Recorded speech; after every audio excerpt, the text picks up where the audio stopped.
You're listening to the Alpha's love stories, romantic audiobooks that will make your heart race. Don't forget to subscribe for more enchanting love tales. Chapter 1. The Choosing the Kingdom of Aethelgard was a realm carved from moonlight and mountain stone, a land where the air itself tasted of pine and ancient magic. And at its heart, in the soaring citadel of Silverpeak, a storm of silk and ambition was gathering. They came from every corner of the continent, she-wolves of every rank and reputation, their scents a turbulent symphony of perfume, steel, and raw desire. They were the hopefuls, the chosen few who dared to dream of a crown. For the Frostwood King, Kaelin, had decreed the great choosing. He was a legend given flesh, King Kaelin. His hair was the color of winter frost, a stark white that spoke of his unparalleled lineage, and his eyes held the piercing, molten gold of the predator within. His wolf, a colossal beast of pure white fur and silver-tipped claws, was a creature from a forgotten age, a symbol of power that commanded both awe and fear. To be chosen by him was to be bound to a living myth. But deep within the bowels of the citadel, far from the glittering chandeliers and the whispered politics of the court, there was a different world. The kitchens were a realm of fire and steam, of clattering pots and shouted orders. And here, in the constant, warm chaos, was where Alara existed. To the rest of the staff, Alara was a ghost. A girl of 20 years with hair the color of dark honey and eyes of the softest gray, like a misty morning. She was an Omega, the lowest of the low, an orphan with no past and no voice. For Alara never spoke, not a single word. Her silence was a wall, built so high and so thick that most had long since stopped seeing the person behind it. She moved through the steam and shadows, her hands, though chapped and red from work, performing their duties with a quiet, efficient grace. Her only friend was Lyanna, another Omega girl whose nerves were as frayed as the hem of her dress. "Alara, have you seen them?" Lyanna whispered, huddling by the potato sack as Alara scrubbed a colossal pot. "The Alphas from the southern clans arrived today. Their armor is made of sun gold. They say Lady Seraphine, Duke Valerius's daughter, has already secured a private audience with the king.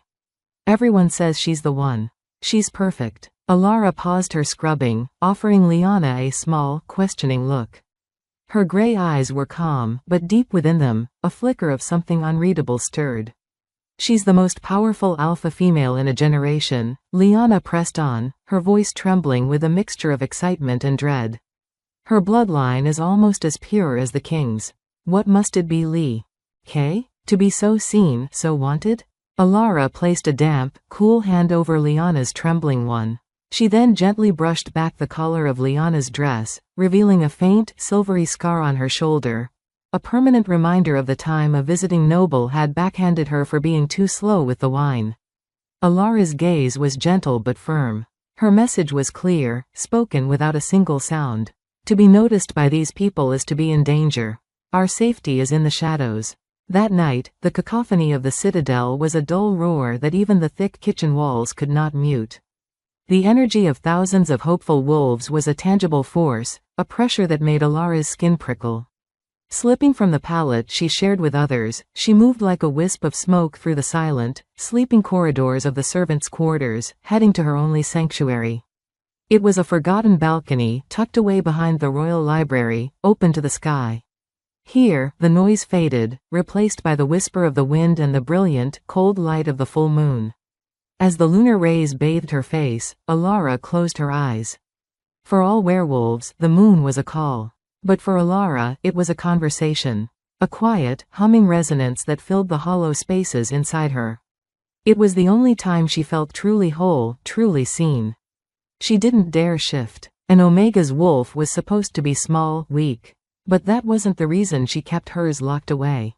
Her wolf was a secret, a part of her soul shrouded in a trauma so profound it had stolen her voice 12 winters ago. A secret that was a constant, low thrum of fear beneath her silence. High above, in his private chambers, King Kaelin stood on his own balcony, the same moon painting his frost-white hair in shades of silver. But for him, there was no peace. The relentless onslaught of scents and sounds from below was a physical agony, 1,000 different voices screaming for his attention. His wolf, a beast of immense power, was sullen and silent within him, recoiling from the artificiality of it all. His beta and captain of the guard, Rorik, stepped out to join him. "You should rest, my king. The formal presentations begin at dawn." "Rest?" Kaelin's voice was a low growl. "How can I rest when my fate is being decided by a parade of perfumed ambition? I have met duchesses and warriors, Rorik. My wolf feels nothing. It's as if my soul is deaf." "The council grows anxious," Rorik warned, his voice steady. "The attacks on the northern trade routes are increasing. They say a king without a queen is a kingdom without a heart." Kaelin's gaze drifted downward, over the sprawling, moonlit citadel.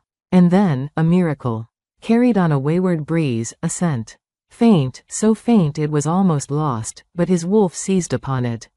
It was not perfume. It was the scent of rain-washed earth, of wild mountain herbs, of quiet resilience and profound peace. It was a balm on his ragged senses, a single, pure note in a world of dissonance. His wolf, dormant for so long, stirred. A low, curious rumble echoed in the depths of his being. Mine? But as quickly as it came, the wind shifted, and the scent was gone. Vanished, like a dream upon waking. "Perhaps you are right, Rorik," Kaelin said, turning away from the balcony, the ghost of that scent haunting him. "One more night. The moon goddess will guide my choice." But as he retreated into his chambers, a single, treacherous thought took root. For the first time, the Frostwood King had felt a flicker of something he thought he'd never feel again. Not just hope, but a sense of coming home. And he had no idea that the source of that feeling was a silent girl in a servant's dress, weeping soundless tears under the same moon, haunted by a past that was closing in on her with every beat of the choosing drum. This is the first chapter. I have established the characters, the world, the central conflict, and ended with a hook, the king's fleeting connection to Alara and the hint of her haunted past. Shall I proceed with Chapter 2? We will continue to build the suspense, introduce the antagonists more directly, and move toward the moment of the choosing ceremony. Chapter 2. A whisper in the storm. The dawn of the choosing ceremony did not break over Silverpeak Citadel, it erupted. The serene mountain air, usually a crisp canvas of pine and cold stone, was now thick, choked with the cloying sweetness of 1,000 different perfumes, each one a desperate prayer aimed at the throne. From the highest spire to the deepest cellar, the castle was a living, breathing entity of anticipation. The grand hall, a cavernous space of polished obsidian and soaring arches designed to echo with power, was being prepared for a spectacle not seen in a generation. Down in the kitchens, the chaos was of a different, more frantic kind. Head cook Brigid, a woman whose girth was matched only by her iron will, bellowed orders that ricocheted off the stone walls like crossbow bolts. More pheasant for the spits. The wine, where is the ice wine from the glacial lakes? Move, you laggards. The king's favor may be won upstairs, but our heads will roll down here if a single course is late. Alara moved through this maelstrom, a study in stillness amidst the frenzy. Her silence was not merely an absence of sound, it was a force, a pocket of calm that seemed to bend the noise around her. She kneaded dough for the morning rolls, her hands, chapped and red, yet possessing a strange inherent grace, pushing and folding with a rhythm that was almost meditative. Liana, meanwhile, was a bundle of raw nerves, her hands shaking so violently she could barely slice a loaf without endangering her fingers. "Oh, Alara, I can hear them," Liana whispered, her eyes wide as saucers. "The music has started. Can you imagine? The gowns, the jewels, all those alphas?" Her voice trailed off into a terrified squeak as Brigid roared her name, sending her scrambling toward a tower of freshly washed goblets. Alara caught a goblet that teetered precariously, her movements fluid and preternaturally swift. She placed it safely back on the tray and gave Liana's shoulder a reassuring squeeze. Her gray eyes, however, were not on her friend. They were distant, listening to the faint, melodic strains of the court musicians filtering down through the vents. It was a sound from another world, a world of light that had long ago cast her into shadow. A faint, almost imperceptible tremor ran through her hands. She quickly stilled them. Later, tasked with fetching a special crate of winter root vegetables from a high-walled courtyard, Alara found a moment of respite. She leaned against the cold stone, tilting her face to the sky, trying to capture a sliver of the morning's peace. But peace was a luxury today. Suddenly, the courtyard's main gate swung open. A group of figures swept in, their presence instantly dominating the space. At their center was Lady Seraphine. She was, as the rumors claimed, breathtaking. Tall and regal, with hair like spun obsidian and eyes of a piercing, glacial blue. She wore a training outfit of supple leather, and her scent, cold jasmine and sharp, metallic ambition, cut through the air, making Alara feel small and exposed. Useless, Seraphine declared, her voice a whip crack of disdain, not even glancing at Alara as if she were part of the courtyard wall. My father insists I make an appearance at this peasant parade. As if I need to be paraded. The moon goddess would not be so foolish as to pair the Frostwood King with anyone less than me. One of her attendants, a hulking alpha, chuckled. The king would be a fool to look elsewhere, my lady. Your bloodline is the only one that can truly complement his. Seraphine's lip curled. It is not compliment I offer, it is completion. Her gaze then flickered, for the first time, and fell upon Alara.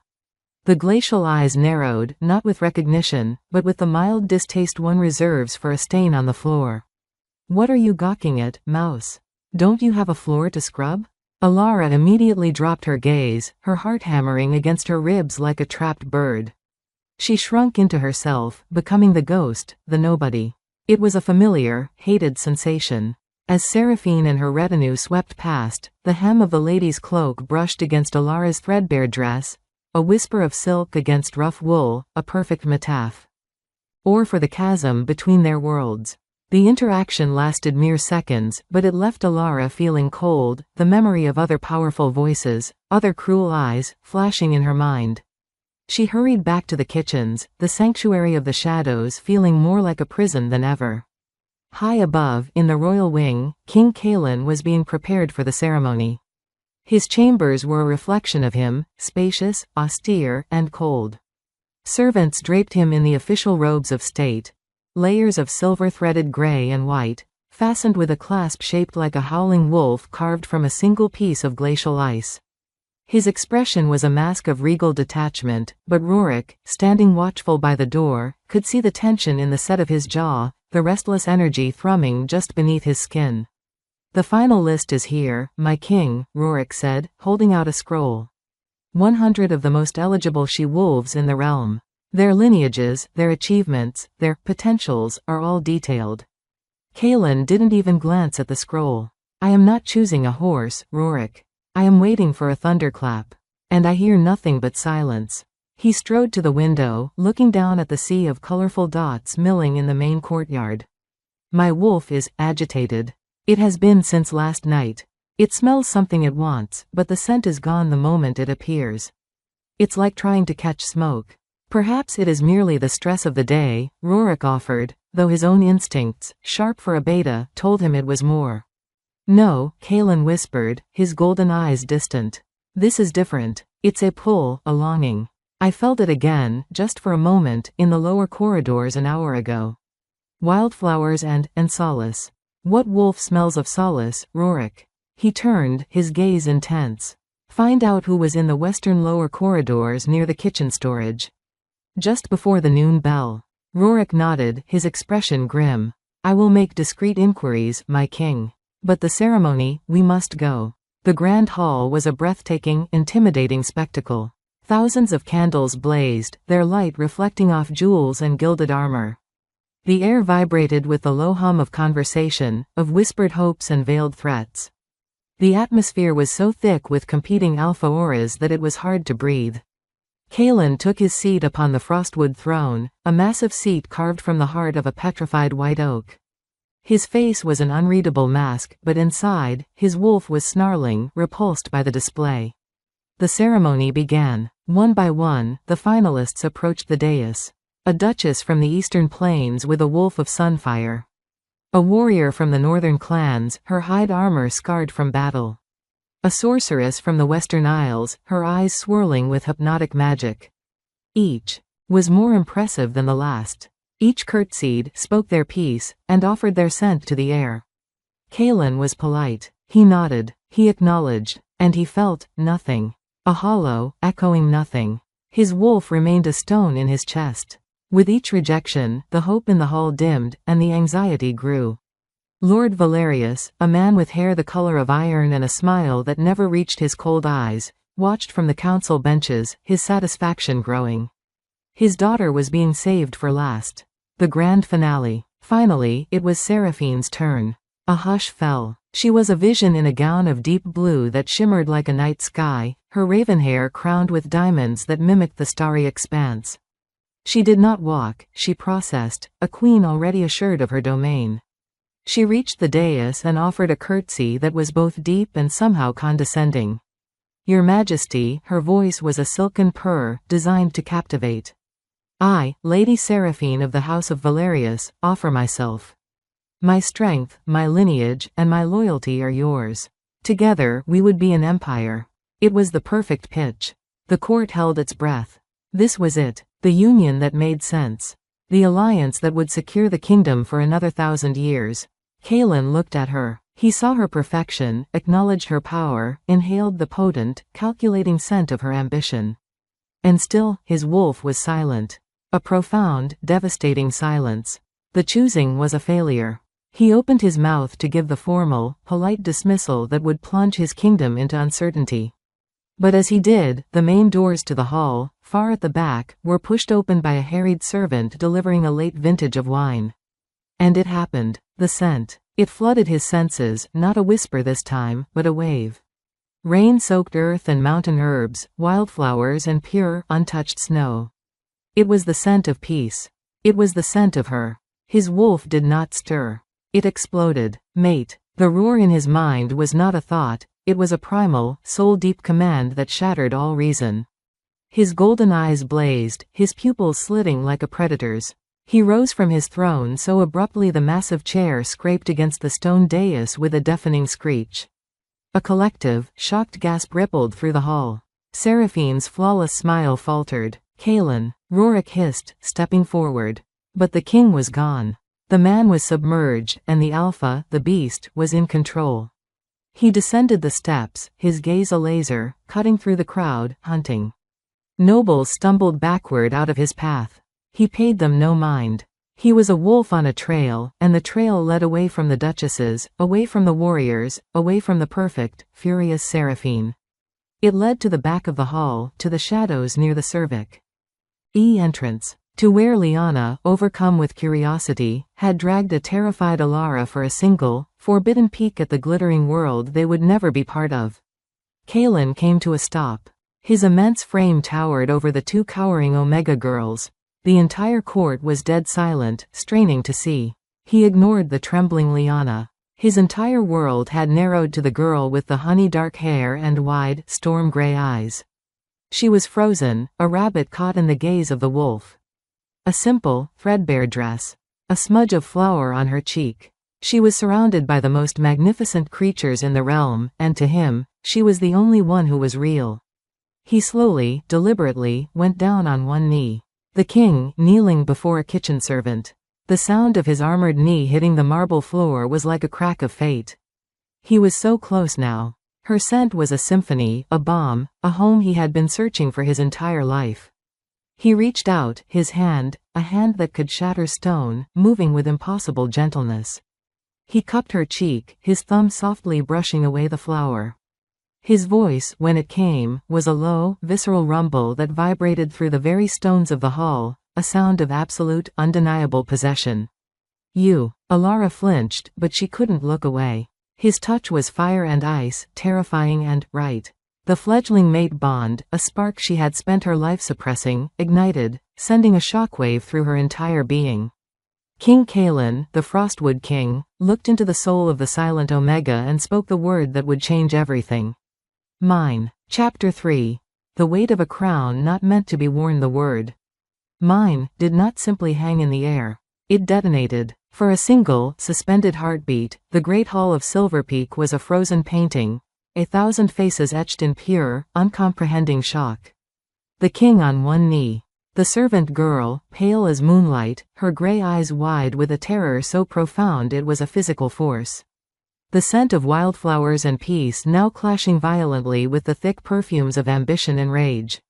Then, the dam broke. A wave of sound, not a murmur, but a roar of disbelief and outrage, crashed against the vaulted ceilings. Voices, sharp and shrill, cut through the chaos. A servant? An Omega? Has the king lost his mind? This is an insult, a mockery of the sacred choosing. The hall, once a scene of ordered pageantry, devolved into a snarling, chaotic beast. Lady Seraphine stood frozen before the empty throne, her beautiful face a mask of such pure, undiluted fury it was almost grotesque. The condescending smile was a distant memory, replaced by a rictus of hatred. Her hands, clenched at her sides, trembled, her sharpened nails drawing tiny beads of blood from her palms. The humiliation was a fire in her veins, hotter than any forge.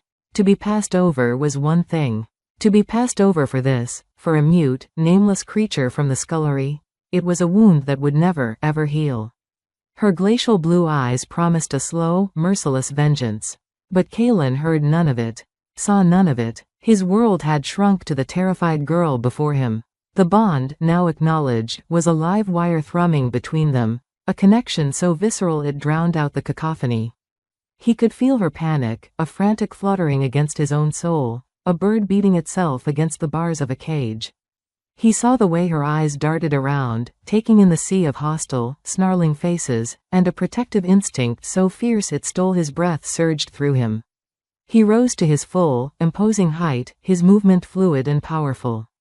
In one motion, he moved to shield her with his body, his broad shoulders blocking her from the venomous glares. Then, he turned his gaze upon his court.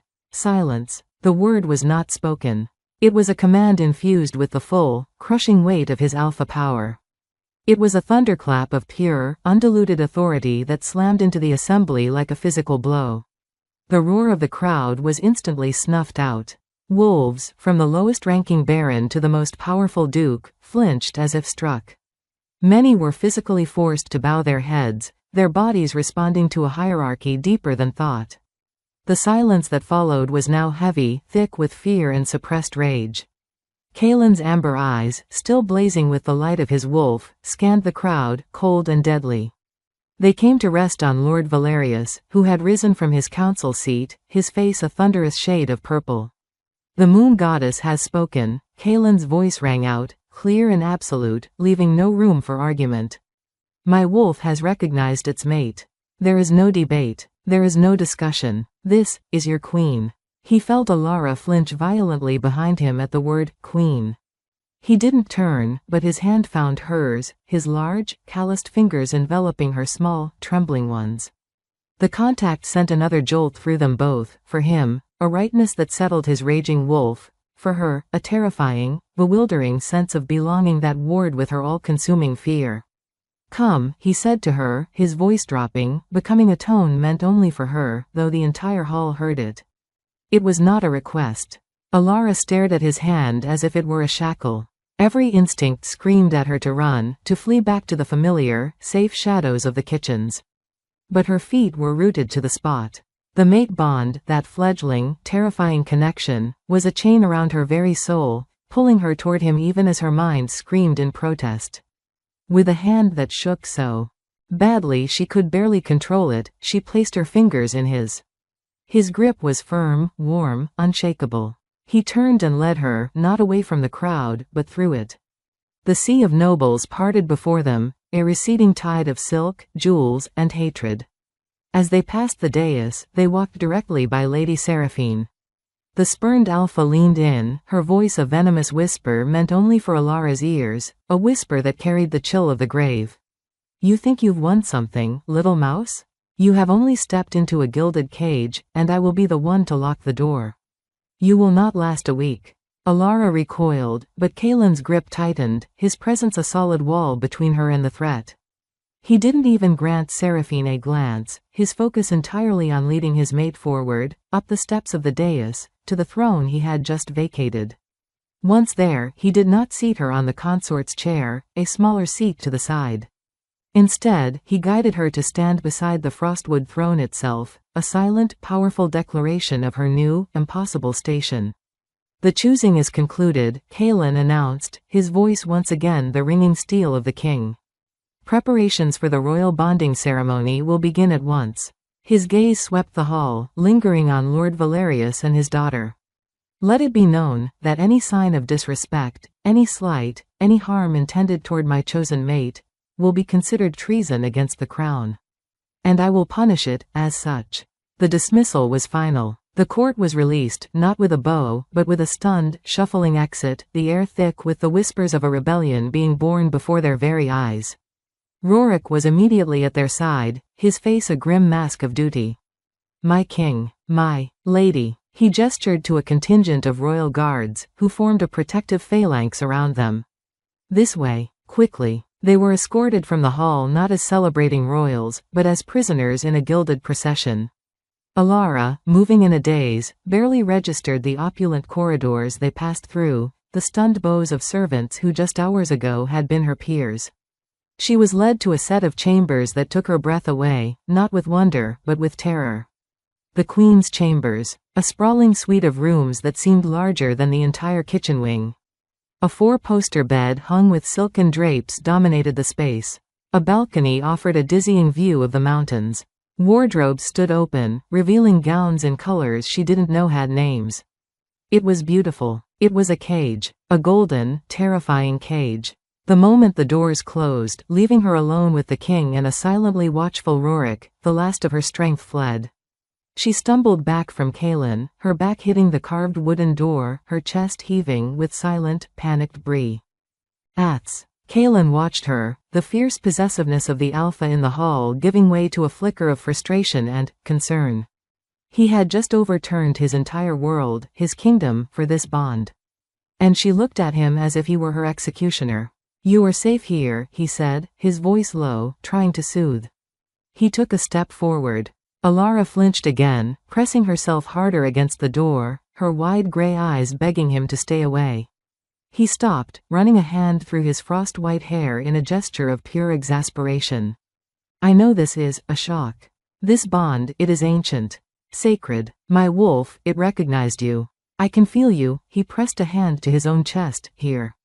A part of me that has been missing." She gave him nothing, only the silence, deep and profound and utterly impenetrable. He sighed, the sound heavy in the lavish room. "I need you to talk to me. Please, tell me your name." The request was almost plaintive. He, the king who commanded armies, was brought to his knees not by a rival, but by a silence. Alara simply stared at him, a single, traitorous tear escaping and tracing a clean path through the flower still smudged on her cheek.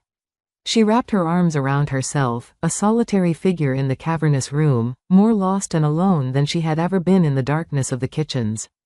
The king had found his mate. But the silent Omega, who held the king's soul in her hands, was now his greatest, most terrifying mystery. And as the first shouts of protest began to echo from the courtyards below, carried on the wind like a dire warning, he knew with a chilling certainty that she had also become his greatest weakness. The battle for the crown had not ended in the Great Hall, it had just begun. And the first and most crucial battle would be to win the trust of the terrified girl who held his heart, and whose silence could very well be the doom of them all. This chapter ends with Alara isolated and terrified in her new quarters, and Kaelin realizing the immense difficulty ahead. The next chapter will delve into her new life and the political machinations beginning to stir. Shall I proceed with Chapter 4? We will explore Alara's training to be queen, the court's mockery, and the first clues about her hidden past and power. Chapter 4. Gilded cages and silent screams. The days that followed the choosing were a waking nightmare, a relentless torrent of pressure that threatened to drown Alara in a sea of silk and expectations. The tiny, cramped servant's cot she had shared was a memory, replaced by a bed so vast and soft it seemed to swallow her whole. The simple, rough texture of her woolen dress was gone, traded for gowns of such fine-spun silk and velvet they felt like a lie against her skin. Every comfort was a cage, every luxury. Why a reminder of how profoundly she did not belong. Her life became a grueling parade of lessons, each one designed to carve the servant out of her and sculpt a queen in its place. Lady Beatrice, a noblewoman so stern her face seemed permanently set in a disapproving frown, was her tutor in etiquette. Posture, Lady Beatrice would snap, her voice like the crack of ice. A queen does not slouch. She is a pillar. Shoulders back. Chin level. Eyes forward, though not too forward. A demure gaze is essential. She would circle Alara, a thin, silver ruler in her hand, tapping her sharply on the back or shoulders when she inevitably failed to meet the impossible standard. Alara moved through the lessons with a quiet, detached diligence. She learned to curtsy without trembling, to walk without seeming to hurry, to arrange her features into a mask of placid calm. But she was an echo, a reflection, performing actions without soul. Her silence, which had once been a shield in the kitchens, was now a weapon the court used against her. They called her, the mute queen, the king's folly, and worse, the Omega witch who ensnared him with dark magic. The history lessons with a wizened, kind-eyed scholar named Master Theron were the only respite. He spoke of the land, of the old magics, of the lineages of the wolves. He did not demand she speak, only that she listen. And sometimes, when he spoke of the ancient times, of the first queens who were said to have powers of healing and unity, a faint, almost imperceptible light would flicker in her gray eyes. But it was always quickly extinguished. The worst were the public meals. Held in the grand dining hall, they were a theater of subtle cruelties. Alara was seated beside Kaelin, a silent, trembling statue amidst the roar of conversation. The nobles would watch her, their eyes like shards of glass, waiting for her to falter. It was during one such dinner that Lady Seraphine made her move. She was all false smiles and honeyed words, playing the gracious, spurned noblewoman to perfection. But her eyes were cold daggers aimed at Alara's heart. As a servant rushed past with a tureen of steaming, fragrant soup, Seraphine, accidentally, bumped the servant's arm with a deft, subtle movement of her own. Time seemed to slow. The tray tilted, the scalding liquid sloshing, arcing directly toward Alara. A gasp went up around the table. Kaelin half rose, a growl forming in his throat. But Alara did not freeze. Years of navigating the chaotic, dangerous landscape of the kitchens had honed her reflexes to a razor's edge. She didn't just flinch away. In a movement of liquid, instinctual grace, she pivoted on her chair. One hand shot out, catching the heavy, hot bottom of the tureen, stabilizing it with a firm grip. Her other hand sweet. Adied the terrified, stammering servant, her touch gentle but firm. Not a single drop was spilled. The hall fell into a stunned silence.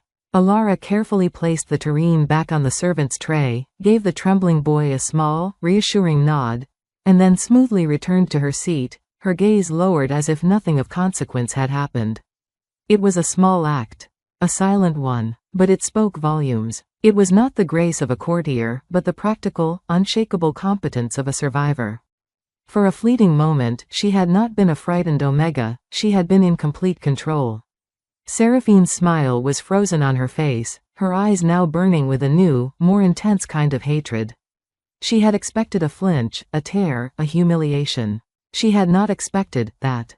King Kaelin saw it all. His protective rage, a constant, simmering force since the choosing, was momentarily eclipsed by a surge of fierce pride.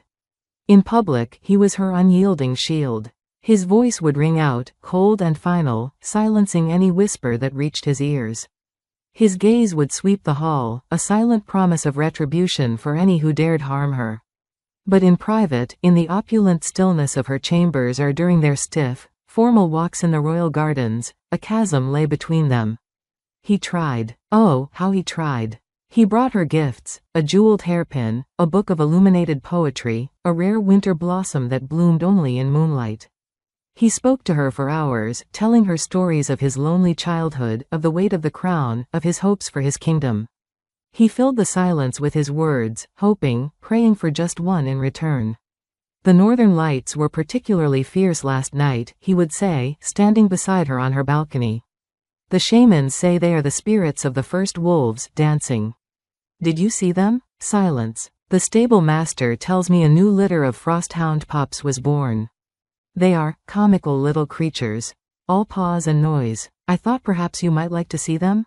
Silence. He would sit with her in her chambers, the fire crackling, and simply talk, his voice a low, steady rumble.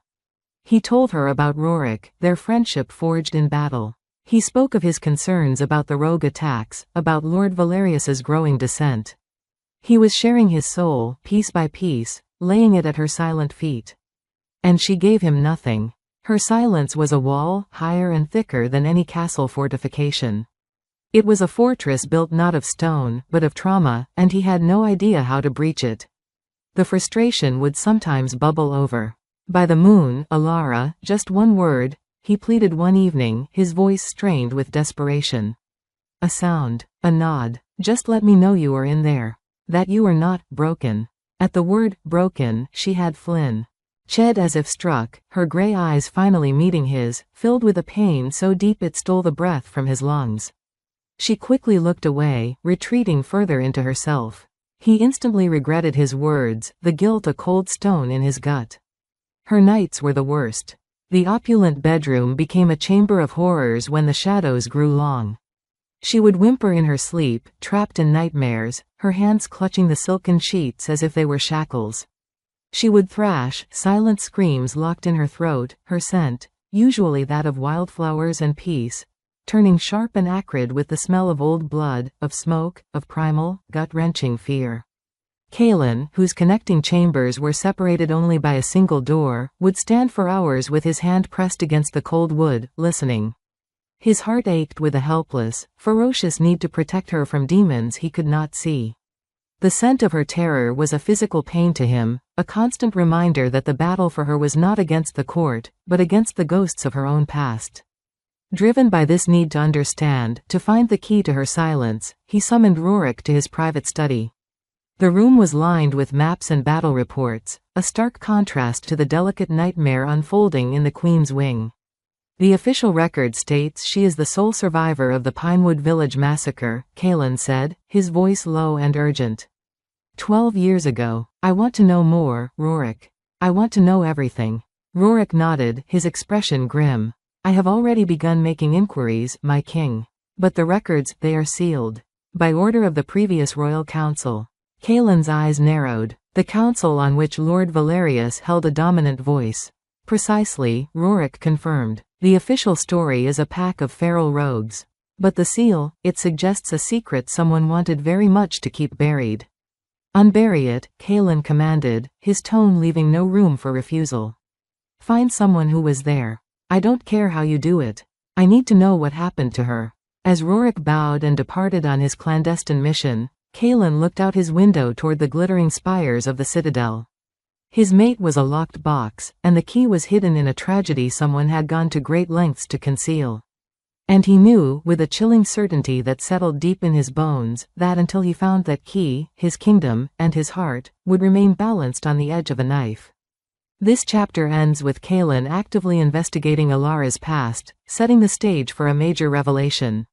The next chapter will introduce the first clues Rorik uncovers and further develop the political conspiracy. Chapter 5. Whispers from a sealed past. The world outside the citadel's walls was a living tapestry of a Udum gold and fiery red, but within, the air grew colder, sharper, with each passing day. King Kalen's public, unwavering defense of his chosen queen had not quelled the dissent, it had merely forced it underground, where it festered like a poisoned root. The courtiers' bows were deeper, their words more carefully chosen, but their eyes held a silent war. Lord Valerius had become a master of this new, subtle conflict. He was a constant, smoldering presence in the council chambers, his arguments always logical, his concerns always framed as being for the stability of the realm.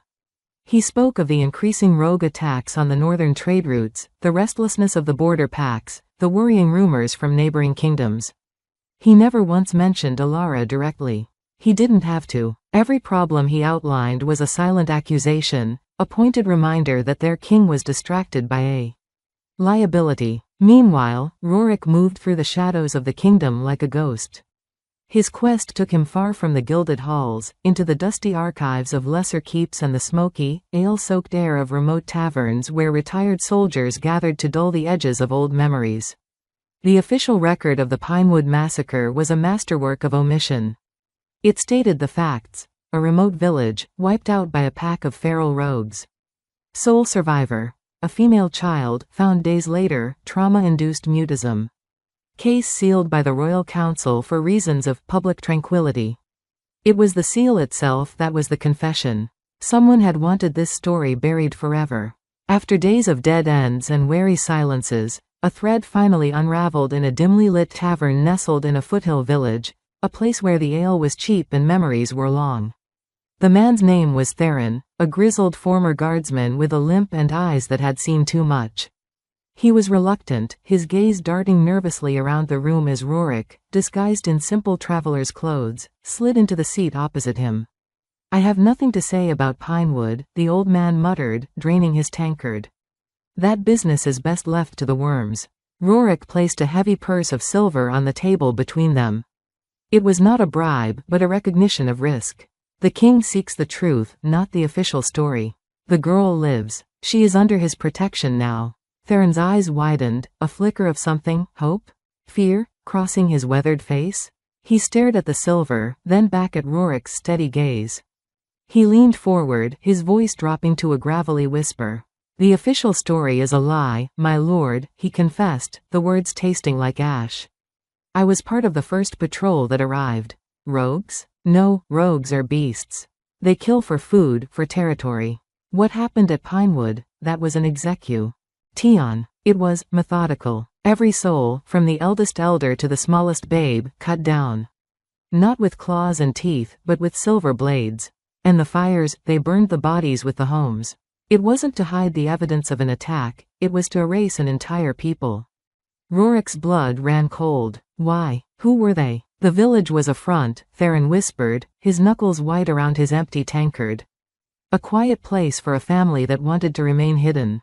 The family in the largest cottage, the forester, Robert, and his wife, Lyra, they weren't just foresters. They were guardians. Their daughter, she was special. Even as a babe, they said she had a way with growing things. A voice like a songbird, they said, that could calm a storm. We never found her body." "Alara," Rorik breathed, the pieces clicking into a horrifying mosaic. "Aye," Theron confirmed, his eyes haunted. "That was her name. The little girl who sang to the birds. The one we found days later, hidden in a hollow log at the edge of the woods, covered in dirt and her family's blood, and she hasn't made a sound since." He pushed the purse of silver back toward Rorik. "I don't want your coin. I just want someone to finally know. What happened there was evil. Pure, calculated evil. And the men who gave the order to seal the records, they are the same men who wear fine silks and sit on councils today." Back at the Citadel, a different kind of discovery was unfolding. King Kaelin, unable to bear the sound of Alara's nightly terrors, had taken to walking the quiet halls late at night. His path often led him, almost unconsciously, to the forgotten conservatory, her sanctuary. One evening, he found her there. She was kneeling by a patch of soil where a rare, night-blooming moon petal was struggling, its leaves wilted, its bud closed and shrunken. She didn't hear him approach. Her eyes were closed, her hands hovering just over the dying plant. Her entire being was focused, a faint tremor of concentration on her face. And then, Kaelin felt it. Not with his ears, but with his alpha senses, so attuned to the flow of energy and power. A low, resonant hum, a vibration that seemed to emanate from her very soul. It was a sound of pure, thrumming life. As he watched, stunned into immobility, the wilted plant began to straighten. The limp leaves unfurled, gaining a healthy, vibrant green hue. The shrunken bud swelled, and then, with a silent, breathtaking unfurling, it bloomed. The pristine white petals glowed in the moonlight, releasing a sweet, intoxicating fragrance. Alara opened her eyes, a look of profound peace and exhaustion on her face. She gently touched one of the petals, a sad, tender smile touching her lips for the first time since he had known her. Then she sensed him. Her head snapped. Up, the piece shattering into panic. She scrambled backward, her gray eyes wide with fear, as if he had discovered her most dangerous secret. But Kaelin did not look angry or suspicious. He looked at her with awe. His wolf, a creature of primal instinct, recognized what his human mind was struggling to comprehend. This was not the simple, weak power of a common omega. This was an old magic. A deep-rooted life force, a power of creation and healing that was supposed to have faded from the world centuries ago. The power of a true omega, a life-giver, a heart of the pack. Not a symbol of weakness, but a source of its most profound strength. He took a slow step forward, his hands open and non-threatening. Alara, he whispered, her name a prayer on his lips. What you can do, it's beautiful. She stared at him, confusion warring with her fear. She expected condemnation, fear, accusations of witchcraft. She did not expect reverence. It was in that fragile, suspended moment that Rorik found them. He entered the conservatory, his face grim, the weight of his newfound knowledge evident in his stride. He took in the scene, the king, the queen, the miraculously blooming flower, and for a moment, his resolve faltered. But duty called. My king, Rorik said, his voice low and urgent. We need to speak. It's about Pinewood. The spell was broken. Alara flinched violently at the name of her village, the color draining from her face. The brief connection, the flicker of understanding between her and Kaelin, vanished, replaced by the old, familiar walls of terror. Kaelin's gaze shifted from Alara's terrified face to Rorik's grim one. The mystery of his mate was beginning to unravel, and the threads led directly into the dark heart of a conspiracy that threatened his very throne. The silent Omega in his care was not just a traumatized girl, she was the living, breathing proof of a terrible crime, and the key to a power that his enemies had tried to exterminate. The battle for his kingdom was no longer just political, it was a fight for the very soul of its future, a soul that resided in the silent, healing heart of the queen no one wanted. Chapter 6. The Council's Gambit. The revelation in the conservatory hung between Kaelin and Alara like an unspoken promise, and an unspoken threat. He now looked at her not with frustration, but with a dawning, terrifying understanding. Her silence was not emptiness, it was a deep, still lake hiding priceless treasures and monstrous secrets. Her power was not a oddity, it was a legacy. And that legacy had made her a target long before he had ever laid eyes on her. He did not press her. He did not demand an explanation for the blooming flower. Instead, he changed his approach. He began bringing her to the royal archives, where Master Theron, the kind historian, would, accidentally, leave out scrolls and texts concerning the oldest traditions of their people, the tales of the first packs, the balance between Alpha and Omega, the legends of the life-givers whose touch could mend both land and spirit. He watched her, and he saw the way her eyes devoured the ancient scripts, the way her fingers would gently trace the faded illustrations of queens with wolves of pure starlight at their feet. He was not trying to force her to speak, he was trying to help her remember who she was. But the outside world would not grant them the luxury of time. Lord Valerius, sensing the shift in the wind, decided it was time to strike. The whispers in the court were no longer enough, he needed a public, undeniable challenge. He called an emergency session of the Royal Council. The pretext was the escalating rogue attacks, but everyone in the chamber knew the true subject of the meeting. The air was thick with the scent of anticipation and aggression. Kaelin entered with Alara by his side. He had insisted she attend, a silent, powerful declaration that she was, and would remain, at his side. She was paler than usual, her grey eyes wide, but she walked with a newfound, quiet dignity that seemed to infuriate the assembled lords. She wore a simple gown of dove grey, and in her hair, tucked behind her ear, was a single, freshly bloomed moon petal from the conservatory. Kaelin took his seat at the head of the long, obsidian table, and without a moment's hesitation, he gestured for Alara to take the seat to his immediate right, the seat traditionally reserved for the reigning queen or the king's chief advisor. It was a bold, provocative move. A collective, sharp intake of breath hissed around the table. Lord Valerius was the first to speak, his voice slick and poisonous with false concern. Your Majesty, honored council, we are gathered today as loyal servants of the crown, our hearts heavy with worry for the future of Aethelgard. He spread his hands wide, a gesture of benevolent reason. Our northern borders weep from the wounds of rogue attacks. Our trade routes falter. Our people are afraid. They look to the crown for strength, for stability, for a united front. He paused, letting his words sink in, his gaze sweeping the room before landing, with theatrical sorrow, on Alara.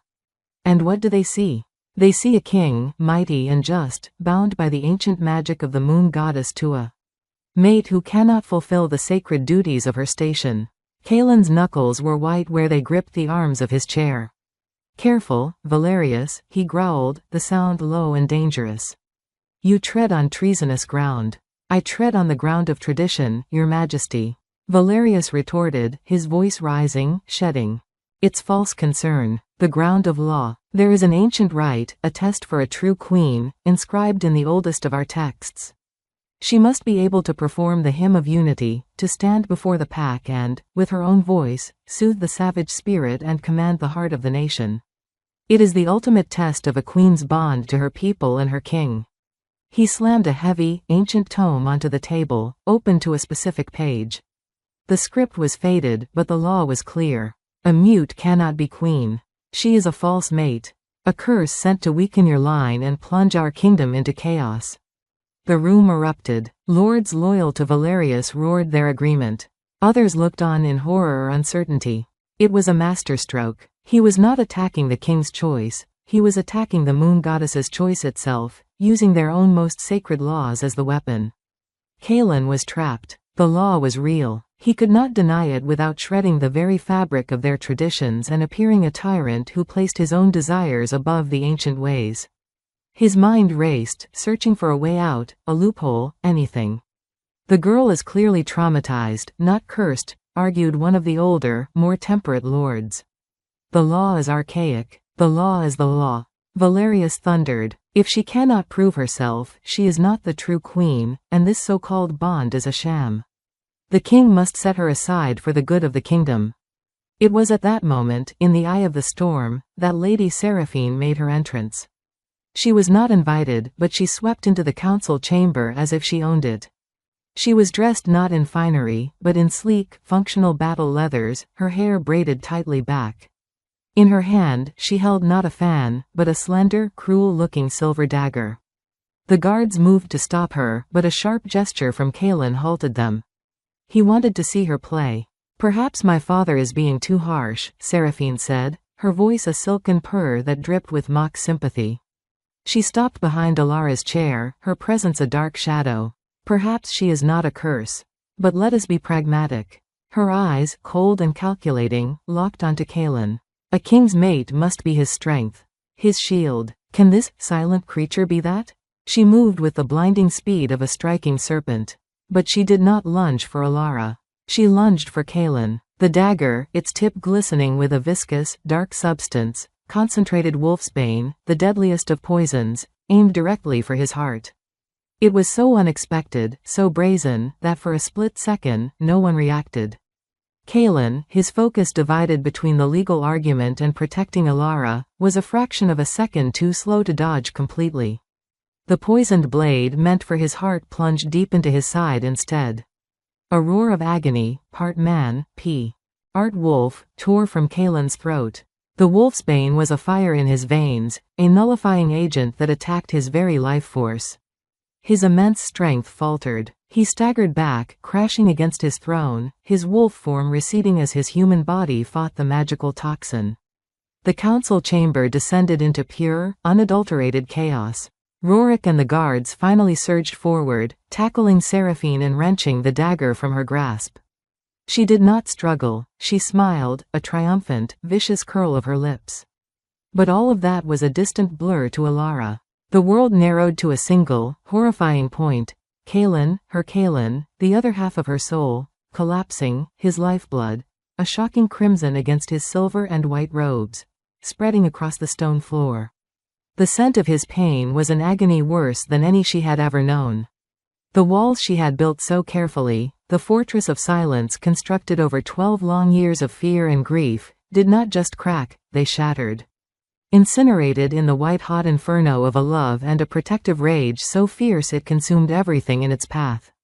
Lord Valerius watched with a triumphant smirk, his plan unfolding perfectly.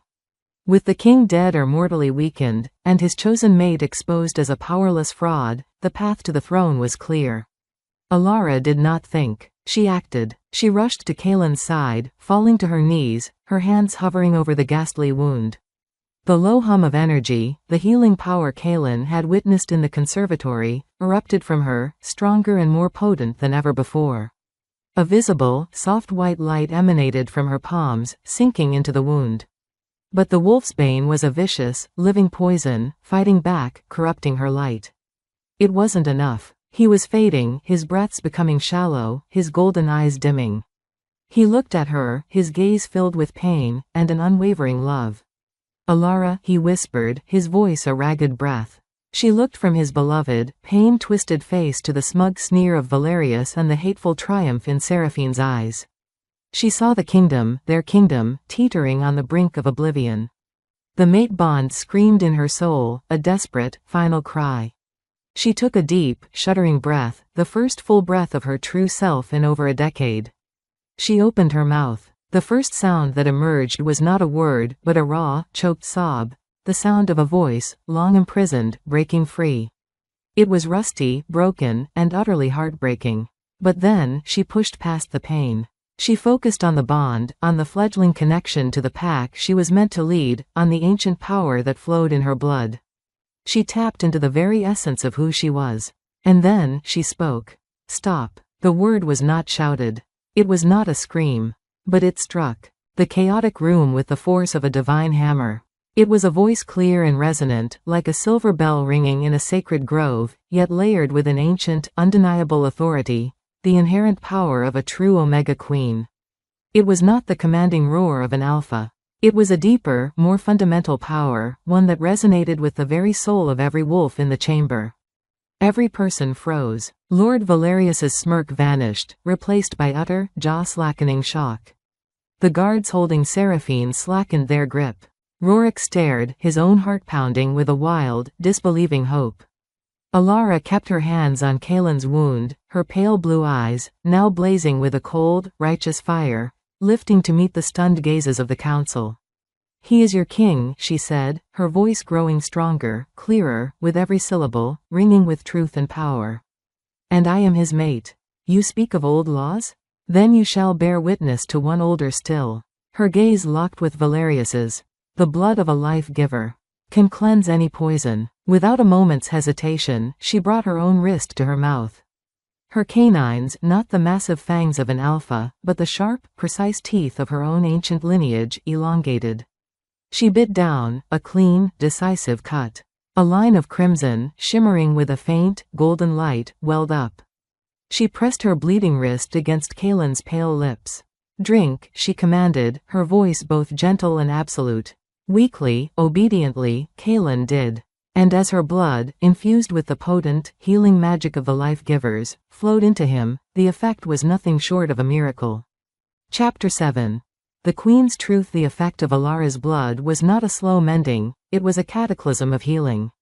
As her life's essence, shimmering with the ancient, potent magic of her lineage, flowed into Kaelin, a visible wave of pure, white light erupted from the point of contact. It washed over him, scouring away the insidious darkness of the wolfsbane.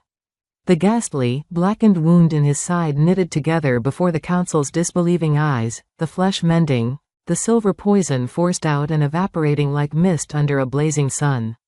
The gray pallor of his skin flushed with vibrant, healthy life. His shallow, ragged breaths deepened into strong, even pulls of air. The dim light in his golden eyes extinguished, replaced by a blaze that was brighter, fiercer, more powerful than ever before. His wolf, moments from being extinguished, roared back to life within him, not just restored, but amplified. Strengthened by her sacrifice, by her power. In mere seconds, he was on his feet. He did not stagger. He did not sway. He stood tall, a king reborn, his very presence radiating a renewed, terrifying authority. He stared at Alara, his gaze one of absolute, soul-shattering awe and adoration. Her wrist still bled, and he gently took her hand, his thumb stroking her skin just above the wound, a silent, profound gratitude passing between them. The mate bond, now fully acknowledged and reciprocated, sang between them, a perfect, unbreakable chord. The lock on her past was not just broken, it had been obliterated. And the voice that had emerged was not that of a frightened girl, but of a queen who had stared into the abyss and commanded it to retreat. The revelation of her voice and her power sent a shockwave through the council chambers that was almost physical. Lords who had moments before been calling for her head now stared, their mouths agape, their minds struggling to reconcile the mute Omega with the regal, powerful woman who had just performed a miracle. The hymn of unity Harrington had mockingly demanded was not a song of words, but a resonance of spirit, and Alara's very existence was that hymn. Harrington's face was a parchment of stunned defeat, but it was quickly contorting into something uglier, more desperate. "Seize them," Kaelan roared, his voice now a booming instrument of royal fury, amplified by his restored power. He pointed a claw-tipped finger at Harrington and his daughter. Treason. Harrington, seeing his perfect plan unravel into ruin, lost the last vestiges of his composure. He drew a concealed, slender silver sword from a cane he carried. "Fools," he shrieked, his voice cracking with hysteria. "You follow a king bewitched by a phantom." Her line was meant to be exterminated. They were a threat to the true strength of the Alpha line.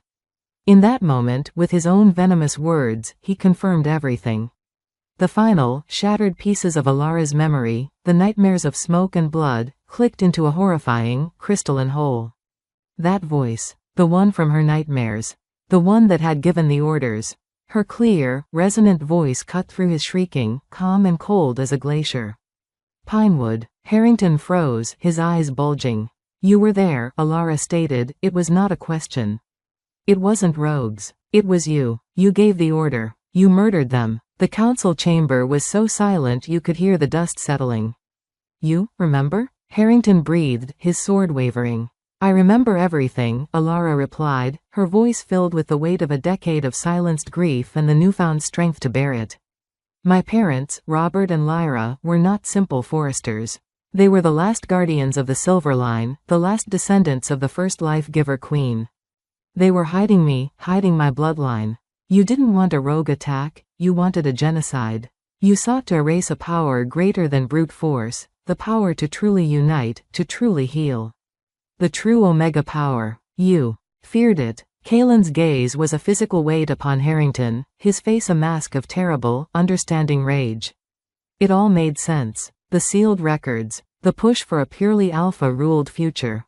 The desire to place his own daughter, a paragon of Alpha strength, on the throne. Harrington didn't just want power, he wanted to reshape the kingdom in an image of pure, unopposable dominance. And Alara's very existence was the one thing that could challenge that. "That power dies with you." Harrington screamed, and with a final, desperate lunge, he bypassed Kaelan entirely, his silver blade aimed at Alara's heart. He never reached her. Kaelan moved with the speed of a striking frost wraith. The sound of snapping bone was sickeningly loud as Kaelan's hand clamped around Harrington's sword arm, crushing it. The man's scream was cut short as Kaelan's other hand seized his throat, lifting him from the ground. "The power," Kaelan snarled, his face inches from the traitors, is just beginning. He threw Harrington to the ground like a sack of rubbish, where he writhed, clutching his shattered arm. The royal guard, their loyalty now crystal clear, swarmed him and the still smirking Seraphine, binding them in heavy, magic-suppressing silver chains. The immediate threat was neutralized, but the kingdom was still poised on a knife's edge. The people had to see. They had to know. Kaelan knew what he had to do. He stood beside Alara on the grand balcony of the citadel, overlooking the central plaza where a massive, anxious crowd had gathered. The news of the attack, the poisoning, the chaos, had spread like wildfire. "People of Aethelgard." Kaelan's voice, empowered by his wolf and his righteous fury, rolled over the crowd like thunder. He told them everything. Harrington's treason. The truth of the Pinewood massacre, not a rogue attack, but a calculated assassination of a sacred bloodline. And the sacred, miraculous identity of his mate, Alara, the last true Omega, the life-giver returned to them. Then, he turned, and with a gesture of profound respect and love, he yielded the balcony to his queen. Alara stepped forward, no longer the girl from the kitchens, not even the frightened queen from the council chamber. She was a pillar of strength and compassion. She did not shout. She simply spoke. She told them of her past, of the night she lost everything, of the fear that had stolen her voice. She spoke of her love for their king, and her burgeoning love for their kingdom. And as she spoke, her voice, imbued with the innate magic of her lineage, washed over the crowd. It did not command submission like an alpha's roar. It invited unity. It soothed their fears, it quelled their anger, it whispered to the very core of their wolf spirits, awakening a deep, instinctual loyalty. They didn't just hear her words, they felt her heart. They felt her strength, her compassion, her unwavering rightness. They felt the truth. When she finished, there was a profound, awed silence. A silence that held the breath of 1,000 souls. And then, the plaza erupted. It was not the polite, obligated cheer for royalty. It was a deafening, heartfelt, roaring wave of acceptance. It was the sound of a people finding their heart, their true queen. They were not cheering for a king's choice. They were cheering for their salvation, for the promise of a balanced, healed future. They were cheering for Alara. A week later, under the benevolent gaze of the full moon, the bonding ceremony took place. It was not the political spectacle the choosing had been. It was an intimate, sacred rite held in the heart of an ancient stone circle deep in the royal forests, a place where the veil between the world and the divine was thin. Alara wore a simple, elegant gown of ivory, a circlet of living moon petals and silver leaves in her dark honey hair. Kaelin stood before her, his frost-white hair glowing, his golden eyes holding a universe of love. They spoke the ancient vows, their voices weaving together, his a deep rumble of devotion, hers a clear melody of promise. As Kaelin leaned in, his head dipping to place his bonding mark upon her neck, to seal their souls for all eternity, Alara gently stopped him. "Wait," she whispered, a soft, mischievous glint in her gray eyes. Before he could question her, she rose onto her toes. Her own canines, the sharp, precise teeth of the life-giver line, elongated slightly. And with a tenderness that held the weight of epics, she marked him first. A gentle, but permanent, claiming bite on the side of his strong neck. It was unheard of. An omega marking an alpha king. The gasps from the small, gathered assembly of trusted friends and allies were audible. But it was not an act of dominance. It was an act of perfect equality. A symbol that he was as much hers as she was his. That their rule would be a partnership. Kaelin stared at her, utterly shocked. And then, a slow, brilliant, sun-breaking through the clouds smile spread across his face. It was a smile of pure, unadulterated joy and love. He pulled her close, his arms wrapping around her as if she were the most precious thing in all the worlds, and completed the bond, his mark settling just below hers. Their combined magic flared, a visible, breathtaking aura of brilliant white and shimmering silver light enveloping them, sealing their souls as one. The Frostwood King had not just found his mate. He had found his equal. The silent Omega had not just found her voice. She had claimed her destiny. Together, they were not just a king and queen. They were the balance, the word and the shield, the storm and the solace.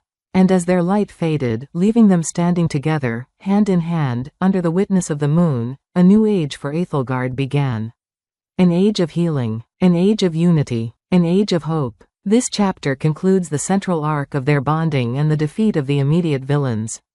The next chapters will explore the challenges of their new reign and the external threats still facing the kingdom. Chapter 8. The Sword and the Shield. The weeks that followed the bonding ceremony settled into a new, unfamiliar rhythm for the kingdom of Aethelgard. The frantic, sharp-edged energy of the choosing and the coup had dissipated, replaced by the quiet, steady work of healing a fractured kingdom. It was a time of mending, of rebuilding trust, of learning the shape of this new world where an alpha king and a true omega queen ruled as one. For Alara, the most profound change was not the silken sheets or the deferential bows, but the simple, earth-shattering act of waking up each morning next to Kaelin. She would often lie still in the pre-dawn light, watching him sleep. The formidable Frostwood King, the legend who commanded armies and bent lords to his will, was in these moments simply her husband. His frost-white hair was tousled against the pillows, his fierce features softened in repose, one arm always curled protectively around her, as if even in his dreams he was keeping her safe. The bond between them was a living, breathing thing now, a constant, warm hum beneath her skin, a silent conversation of souls that felt more natural than breathing ever had. "You're staring," he rumbled one morning, his eyes still closed, a smile playing on his lips. Alara smiled, her heart feeling so full she thought it might burst. She reached out, tracing the mark on his neck with her fingertip, her mark. "I'm admiring," she corrected softly, her voice still a marvel to them both, a melody he would never tire of hearing. "I never thought I would see the day when a king allowed his mate to mark him first." Kaelin's eyes opened, those molten gold depths now filled with a warmth that was for her and her alone. He captured her hand, pressing a fervent kiss to her palm. This king, he whispered, never knew how much he was missing until you gave it to him. Your mark, Alara, it is not a chain. It is an anchor. In the storm of ruling, it reminds me that my strength is matched by your wisdom.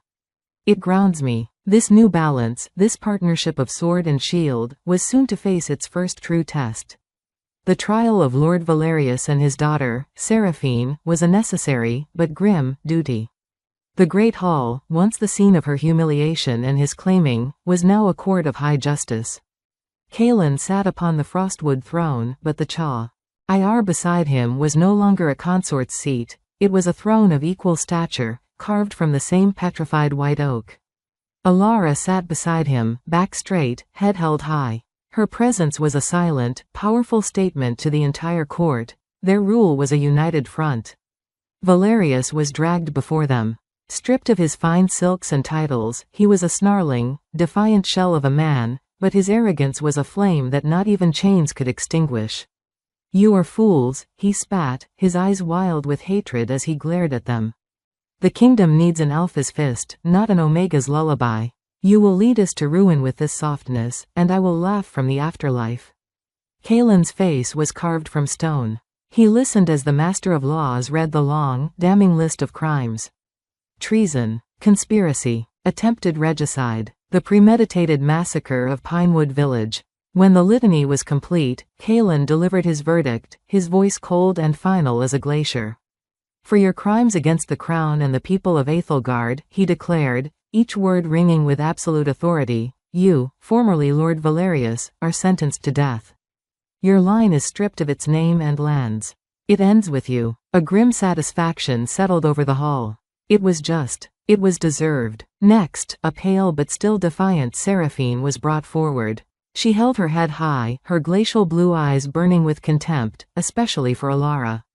Marcus read her charges: complicity in the plot, direct assault upon the king. For your crimes, Kaelin began, his voice a low growl of contained fury, the penalty is also death. A murmur rippled through the court. It was just, but severe. The extinction of 2 great houses in a single day would send a shockwave through the nobility.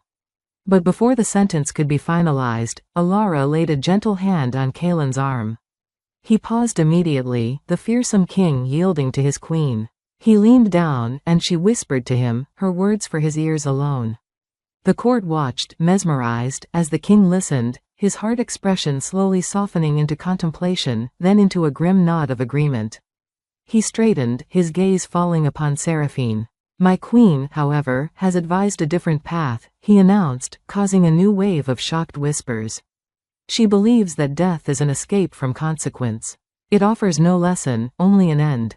Alara then spoke, her clear, calm voice cutting through the murmurs.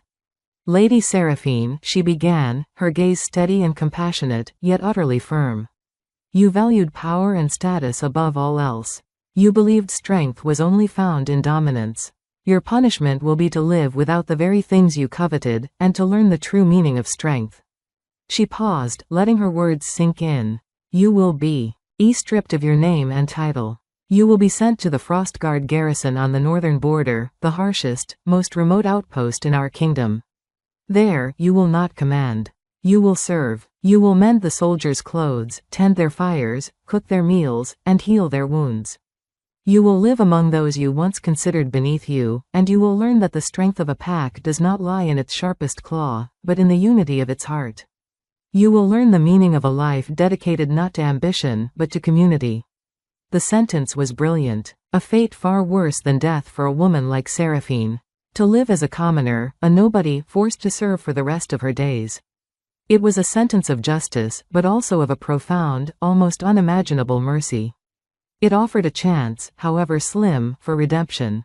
In that moment, the entire kingdom saw the kind of queen they had been blessed with, one whose wisdom tempered the king's fire, creating a more potent, more enduring form of justice. Alara's first official decree as queen was not made from the council chamber, but from the castle kitchens. She arrived one afternoon, unannounced, wearing a simple, sturdy dress. Kaelin followed her, a silent, watchful shadow, a fond smile on his face as he watched her. The clatter and clamor of the kitchens ceased instantly. Head cook Brigid, her face a mixture of awe and terror, dropped a ladle with a resounding clang.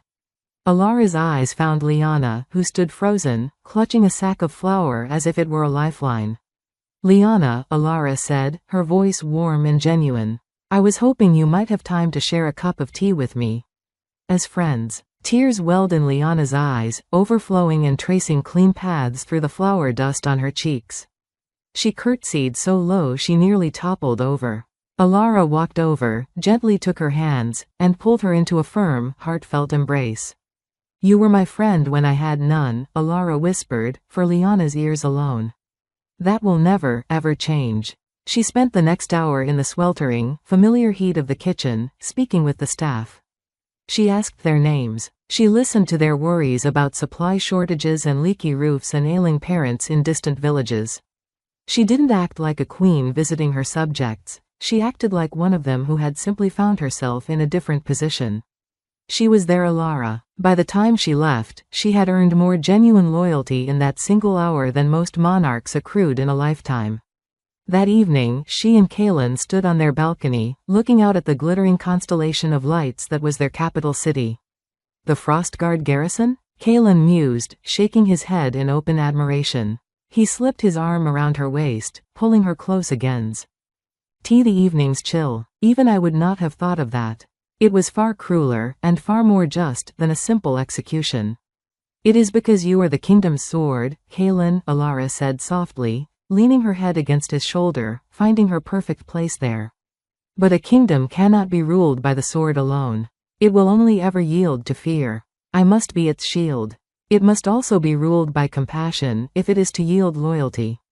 "We need both," he agreed, his voice a soft rumble against her ear.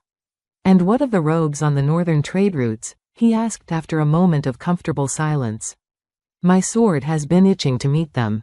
The reports grow more troubling each day." "Then your shield will go with you," Alara replied without hesitation, tilting her head to look at him.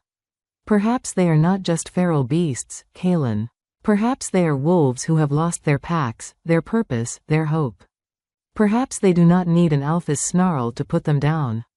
Perhaps they need a queen's voice to remind them where they belong." Kaelin looked down at her, at the quiet Omega who had overturned his world, silenced his court, and captured his soul. She saw a path he had been blind to, not with weakness, but with a deeper, more profound strength. She was right. For centuries, the Wolf Kings had ruled with dominance alone. But now, the sun had found its moon. A new age was dawning for Aethelgard. A reign not just of power, but of purpose. And their story, the story of the sword and the shield, was only just beginning. Chapter 9. The Howling North. The decision to journey north was met with immediate and vocal resistance from the council. The old lords, their minds still shaped by the rigid doctrines of Valerius, saw it as an unnecessary risk. "Your Majesty, send a legion. Send 3, one had argued, his fist pounding the obsidian table. Crush the vermin. Show them the iron fist of the frostwood crown. The king and queen venturing into that desolate wilderness is unthinkable." But Kaelin, with Alara's quiet certainty beside him, had held firm. "A king who only knows how to crush, does not know how to rule," he had stated, his voice leaving no room for debate. "We go to understand. And we will be accompanied by the Frostguard itself. There is no safer place in the north." And so, a fortnight later, a formidable contingent rode forth from Silverpeak. At its head were Kaelin and Alara, he on his massive, white battle-wolf, she on a graceful, sure-footed mare the color of dusk. Behind them rode Rorik and a hand-picked unit of the king's personal guard, their armor polished, their faces set in grim determination. And flanking them all was the Frostguard, hardened warriors clad in furs and steel, their eyes constantly scanning the jagged, snow-dusted peaks that clawed at the sky. The air grew colder, sharper, with every league they traveled north, the vibrant autumn of the lowlands giving way to the stark, breathtaking beauty of the high mountains. Alara, who had never traveled beyond the citadel's shadow, was captivated. She saw not a desolate wasteland, but a land of fierce, untamed life. She pointed out hardy, silver-leafed shrubs that clung to the rocks, and the tracks of snow hares in the thin layer of frost. She would often close her eyes, breathing in the scent of pine and cold stone, her senses stretching out, listening to the silent song of the land itself. Kaelin watched her, his heart swelling. She was not afraid of this harsh place, she was communing with it. The Frostguard garrison was a stark, formidable fortress carved directly into the side of a mountain, its towers like teeth against the leaden sky. As they approached, Alara's keen eyes noticed a figure hauling water from a frozen stream, dressed in rough, undyed wool, her once proud posture now bowed with labor. Seraphine. She did not look up as the royal procession passed, but her shoulders stiffened, a tremor of pure, undiluted hatred radiating from her even at a distance. Alara felt a pang of sorrow, not for the sentence, but for the wasted life, the hardened heart. There, but for the grace of the moon goddess, went she.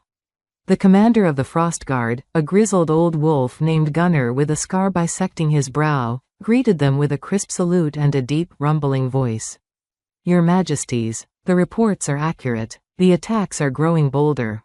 They strike at night, like ghosts, targeting our supply caravans. They are cunning, but he hesitated, his keen eyes troubled. But what, Commander? Kaelin pressed. They do not fight like mindless beasts, my king, Gunnar admitted. They use tactics. They set traps. And they never take more than they need. Only food, medicine, warm clothing. It is strange. That night, in the Spartan warmth of the commander's quarters, Alara could not sleep. The wind howled outside like a chorus of lost souls, and through the bond, she could feel Kaelin's restless energy. He was a king, a warrior, bred for action, and the waiting was a subtle torture.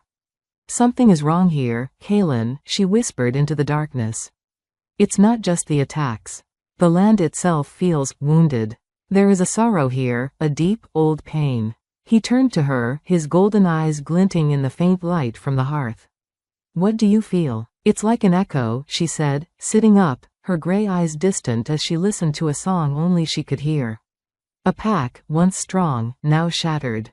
Not by claws, but by betrayal. By a broken promise. They aren't rogues by choice, Kaelin. They are exiles. The next eve. Ning, their suspicions were confirmed. A scout returned, bleeding from a gash on his arm, his face pale.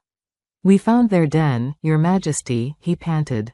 In the high passes, in the glacier's maw. They're not a large pack. Maybe 30, but they're organized. And they have pups with them. Pups. The word changed everything. Feral rogues did not raise pups in an organized den. This was a surviving pack. Against Gunnar's strenuous objections, Kaelin and Alara decided to go themselves, taking only a small, elite group. They approached the glacier's maw under the cover of a moonless night, their movements silent as falling snow. The den was hidden behind a curtain of frozen waterfalls, a cavern that breathed out the scent of cold, of unwashed fur, of despair, and of sickness. From the shadows, they watched. The wolves were thin, their ribs showing through mangy coats. Their eyes held not the feral madness of rogues, but a hardened, desperate grief.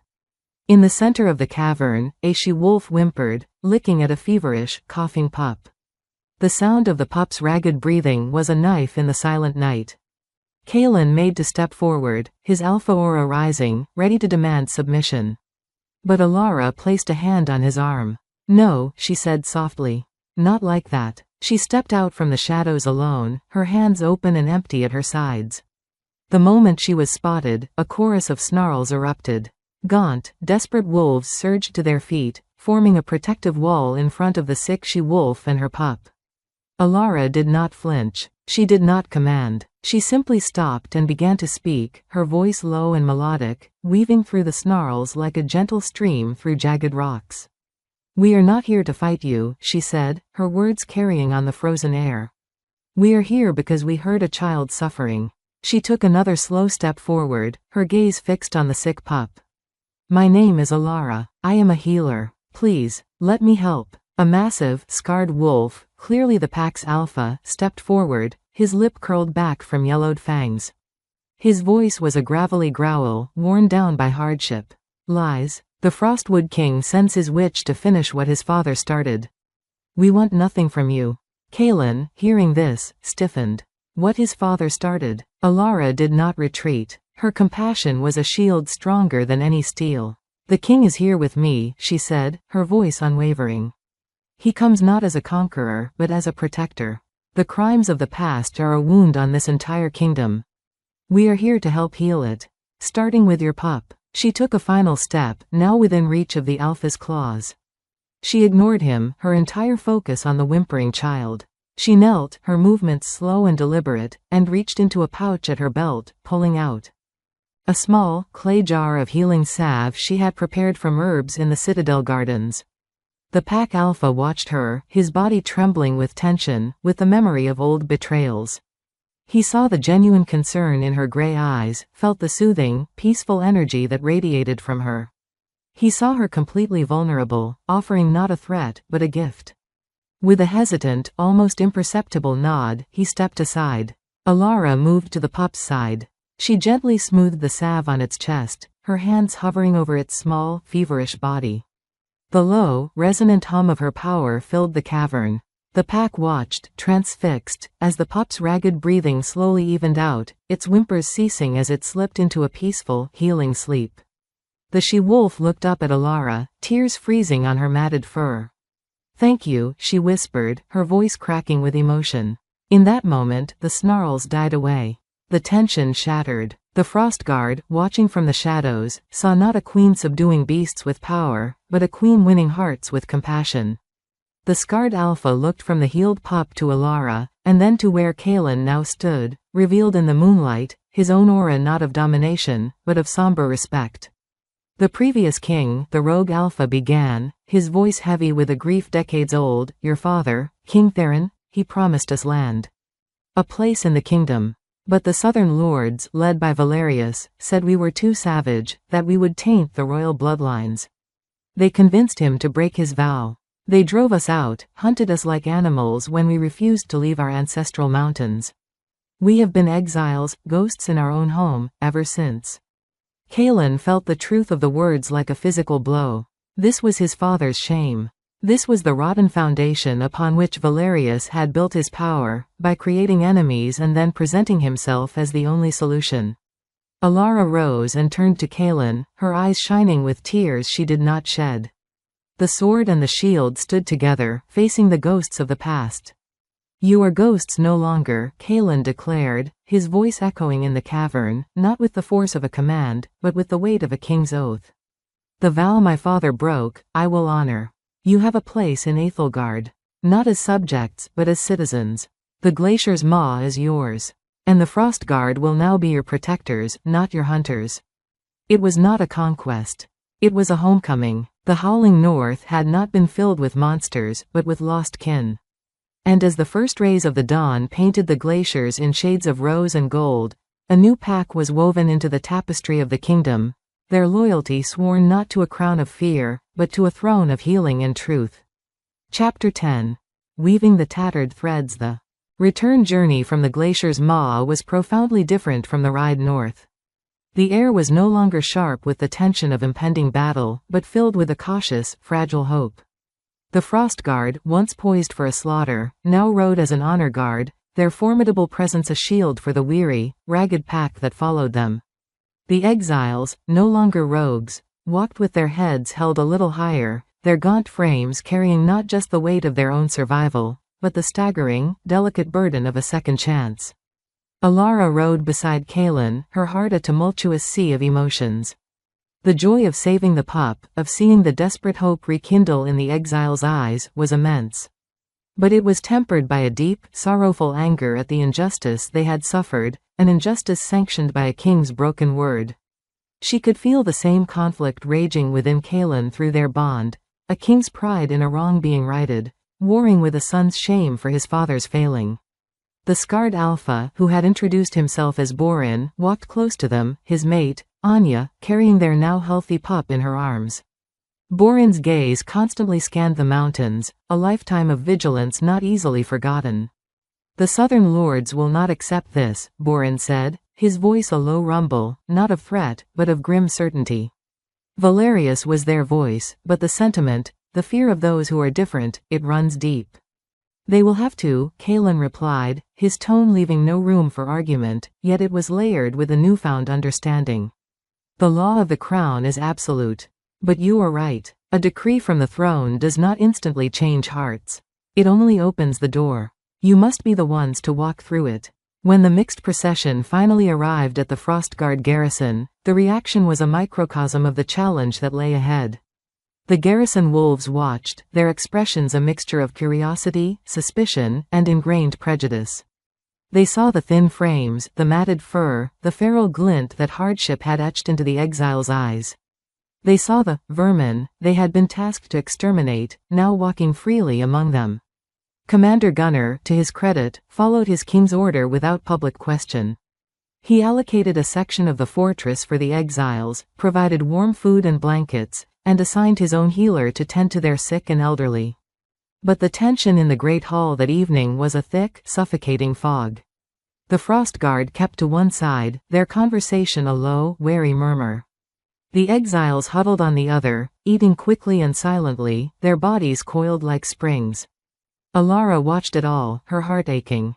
A decree could provide shelter and food, but it could not build a bridge across. A chasm of mistrust forged over decades. She knew what she had to do. She stood and, without a word, walked away from the high table where she sat with Kaelin and Gunner. She did not go to the Frostguard, nor to the exiles. She went to the large hearth in the center of the hall, where the fire crackled and spat, the heart of the room. And she simply sat down on the stone floor, folding her hands in her lap, her gaze soft and open, a silent invitation to anyone who wished to approach. For a long moment, nothing happened. The two groups watched her, confused. Then, Anya, Borin's mate, stood. Clutching her pup, she walked slowly across the divide and sat beside Alara. She didn't speak. She just held her healthy, sleeping child, a living testament to the Queen's power and her compassion. That single act was a crack in the ice. A young Frostguard warrior, barely more than a boy, nervously approached. "The pup, is he well?" he asked Alara, his eyes flicking to the child. "He is," Alara said softly, her voice a bomb. "His name is Fen. Would you like to see?" The boy nodded, and Anya, after a hesitant glance at Alara's encouraging nod, gently shifted to show him the sleeping pup. The young warrior smiled, a genuine, unguarded expression. He's strong." One by one, others followed. A grizzled exile with a crippled paw began telling a Frostguard veteran about the great mountain cat that gave him the injury. A Frostguard cook asked the exile women about the edible roots and herbs they foraged in the high peaks, sharing recipes. The low murmur of conversation slowly grew, no longer two separate currents, but one intermingling stream. Kaelin watched from his seat, his chest tight with a pride so fierce it stole his breath. He had wielded the sword of royal authority to create the opportunity. But it was Alara, his shield, his heart, who had walked into the no-man's land between them and, with nothing but quiet courage and an open heart, begun to build the peace. Later that night, in the privacy of their chambers, Kaelin gathered her in his arms. "You were magnificent," he whispered into her hair. "I commanded them to coexist. You showed them how." Alara leaned into his strength. "They are not so different, Kaelin. They all love this land. They all want safety for their families. They just forgot they were on the same side." She paused, her voice growing quiet. "The shame you carry for your father, you must not let it become a chain. You are not him. Your word is your bond. They believe that now. I believe it." Her words were an absolution he hadn't known he needed. The weight on his shoulders felt a little lighter. The following days were a delicate dance of integration. Borin and Commander Gunner, two old warriors, began to walk the perimeter of the fortress together, discussing defense strategies, their shared expertise forming a grudging respect. Alara worked with the healers, both garrison and exile, sharing her knowledge of herbs and the subtle, healing energy she could channel, mending wounds both physical and spiritual. But the shadow of the southern lords loomed large. As they prepared to return to Silver Peak, a swift-winged messenger hawk arrived from Rorik. The scroll he carried contained troubling news. The southern lords, led by the remnants of Valerius's faction, were in an uproar. The news of the rogues being granted land and status had spread like a poison. They were calling it a betrayal of alpha purity, a dangerous sentimentality that would weaken the kingdom. Whispers of dissent were growing louder. The peace they had forged in the north was fragile, and a storm was gathering in the south. They had woven one tattered thread back into the kingdom's tapestry, but the entire fabric was now under threat. Kaelin crumpled the scroll in his fist, his jaw tight. The battle in the council chamber was only the first skirmish, he said to Alara, his golden eyes hard. The real war for the soul of Aethelgard is just beginning. Alara placed her hand over his clenched fist, her touch calming the storm within him. Then we will face it as we have faced everything else, she said, her voice steady, her grey eyes holding the unshakable calm of the mountains themselves. Together, the sword and the shield. Their journey home would not be a triumphant parade, but a return to a different kind of battlefield. The northern frontier was secure, but the foundations of their throne were now being tested. The true measure of their reign was about to begin. Chapter 11. The Gilded Rebellion. The return to Silver Peak Citadel was not the homecoming they had hoped for. The air in the capital was thick, not with celebration, but with a simmering, watchful tension. The vibrant silks and cheerful banners that usually adorned the streets seemed muted, as if the city itself was holding its breath. The news from the north had flown ahead of them on the frantic wings of rumor, twisted and distorted by fear and malice. They were not hailed as peacemakers, but watched as radicals who had welcomed savages to their doorstep. The council chamber, when Kaelin and Alara entered it, was a pit of barely concealed hostility. The lords who had once bowed so deeply now offered only curt, perfunctory nods. Their scents were a turbulent mix of anxiety, outrage, and a cold, calculating ambition. At the center of it all was Lord Theron, a barrel-chested duke from the southern vineyards who had been Valerius's most vocal supporter. His face was flushed, his hands clenched into fists on the polished table. "Your Majesty, T. Heron began, his voice dripping with a false, strained courtesy. "We rejoice in your safe return. However, the developments in the north have caused grave concern among the loyal houses of the south. To grant land and title to a pack of feral rogues, animals who have bloodied our guards and plundered our caravans, is not just unprecedented. It is an insult to every wolf who has sworn fealty to the Frostwood line." Murmurs of agreement rippled through his faction. Kaelin remained seated, his expression unreadable, but Alara could feel the controlled fury simmering beneath his calm exterior through their bond. "They were not rogues, Lord Theron." Kaelin's voice was quiet, but it cut through the murmurs like a blade. "They were exiles, wronged by a broken promise from this very throne. A wrong I have now righted." "A wrong?" Theron scoffed, losing the veneer of respect. "They are mongrels. Their bloodline is weak, mingled with the baser instincts of the Highland beasts. To integrate them pollutes the purity of our kingdom. It shows a fatal weakness at the very heart of the crown." It was the same poisonous rhetoric Valerius had used. The same fear of anything different, the same idolatry of brute strength. Alara, who had been sitting in serene silence, now spoke. Her voice was not loud, but it carried a resonance that stilled the room. "Strength, Lord Theron, is not proven by who you can crush. True strength is revealed by who you can lift up. A pack is not made stronger by casting out its wounded, but by healing them. A kingdom is not a purebred stallion, it is a forest.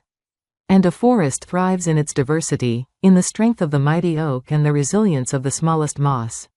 They all have a place. They all have value." Her words, spoken with the simple, unshakable truth of a life-giver, hung in the air. Some of the lords looked thoughtful, their certainty wavering. But Theron and his allies only grew more enraged. Pretty words from a pretty queen. Theron spat, his composure shattering entirely. "But words do not stop claws. This diversity you preach will be our undoing. We will not stand for it. The southern provinces will not recognize the authority of a throne that has so blatantly betrayed the principles of alpha supremacy." It was a declaration, one step short of open rebellion. Kaelin rose slowly to his feet. The air in the chamber grew heavy, charged with the immense pressure of his alpha power. "Are you," he asked, his voice deathly soft, "refusing a direct command of your king?" Theron paled but held his ground, fueled by the support of the lords behind him. "We are upholding the true laws of this land. Laws you have forsaken." The standoff was absolute. The kingdom was splitting in two before their eyes. Kaelin knew he could unleash his power, force their submission through fear. But it would only prove their point, that his rule was one of brute force. It would win the battle but lose the war for their souls. It was then that a commotion was heard from the corridor. The great doors to the council chamber were thrust open. There, standing framed in the doorway, travel-worn and grim, was Commander Gunnar. And beside him, dressed in the simple, sturdy tunic of a Frostguard auxiliary, was Borin. A stunned silence gripped the room. The exile Alpha, in the heart of the citadel. Gunnar stepped forward and saluted. "Your Majesties, forgive the intrusion, but we felt our voices were needed." He turned his scarred face to the southern lords. "I have fought for this kingdom for 40 years. I have bled on every one of its borders. And I tell you now, the decision in the north was not weakness. It was the single strongest act of leadership I have ever witnessed." He gestured to Borin. "This wolf and his pack are not mongrels. They are warriors. They know the northern passes better than any living soul. Their knowledge has already saved 3 of my patrols from avalanches. Their courage in a recent skirmish with a true rogue band from beyond the border saved a dozen Frostguard lives. They are not a weakness. They are a shield we did not know we had." Borin then stepped forward, his gaze sweeping over the stunned, hostile faces of the southern lords. He did not snarl. He did not postured. He simply spoke with a raw, honest dignity that was more powerful than any threat. "You speak of purity," Borin said, his voice rough but clear. "You sit in your halls of stone and fear what you do not understand. We have lived in the teeth of the wind. We have starved. We have watched our pups die from sicknesses your healers could have cured. We do not want your silks or your titles. We want only what was promised, a place to belong, to contribute, to raise our young in peace, under the banner of a king whose word is iron." He looked directly at Theron. "You fear our blood will weaken you? Our blood has been tempered in hardship yours could not imagine. That is not weakness. That is strength. And it is a strength we now offer to the Frostwood King." The speech changed everything. It was not a queen's philosophical argument, nor a king's royal decree. It was the testimony of a soldier and the plea of a father, undeniable in its truth. The resolve in Lord Theron's face crumbled. The lords behind him shifted uncomfortably, their righteous anger deflated by the sheer, unassailable force of the reality presented to them. The rebellion, built on a foundation of fear and prejudice, collapsed in upon itself before it could even begin. Kaelin looked at Alara, his heart swelling with a love and pride so immense. It felt like a physical force. She had been right. Compassion was not a weakness. It was the highest form of strength. It had disarmed a rebellion without a single sword being drawn. "The matter is settled," Kaelin announced, his voice final.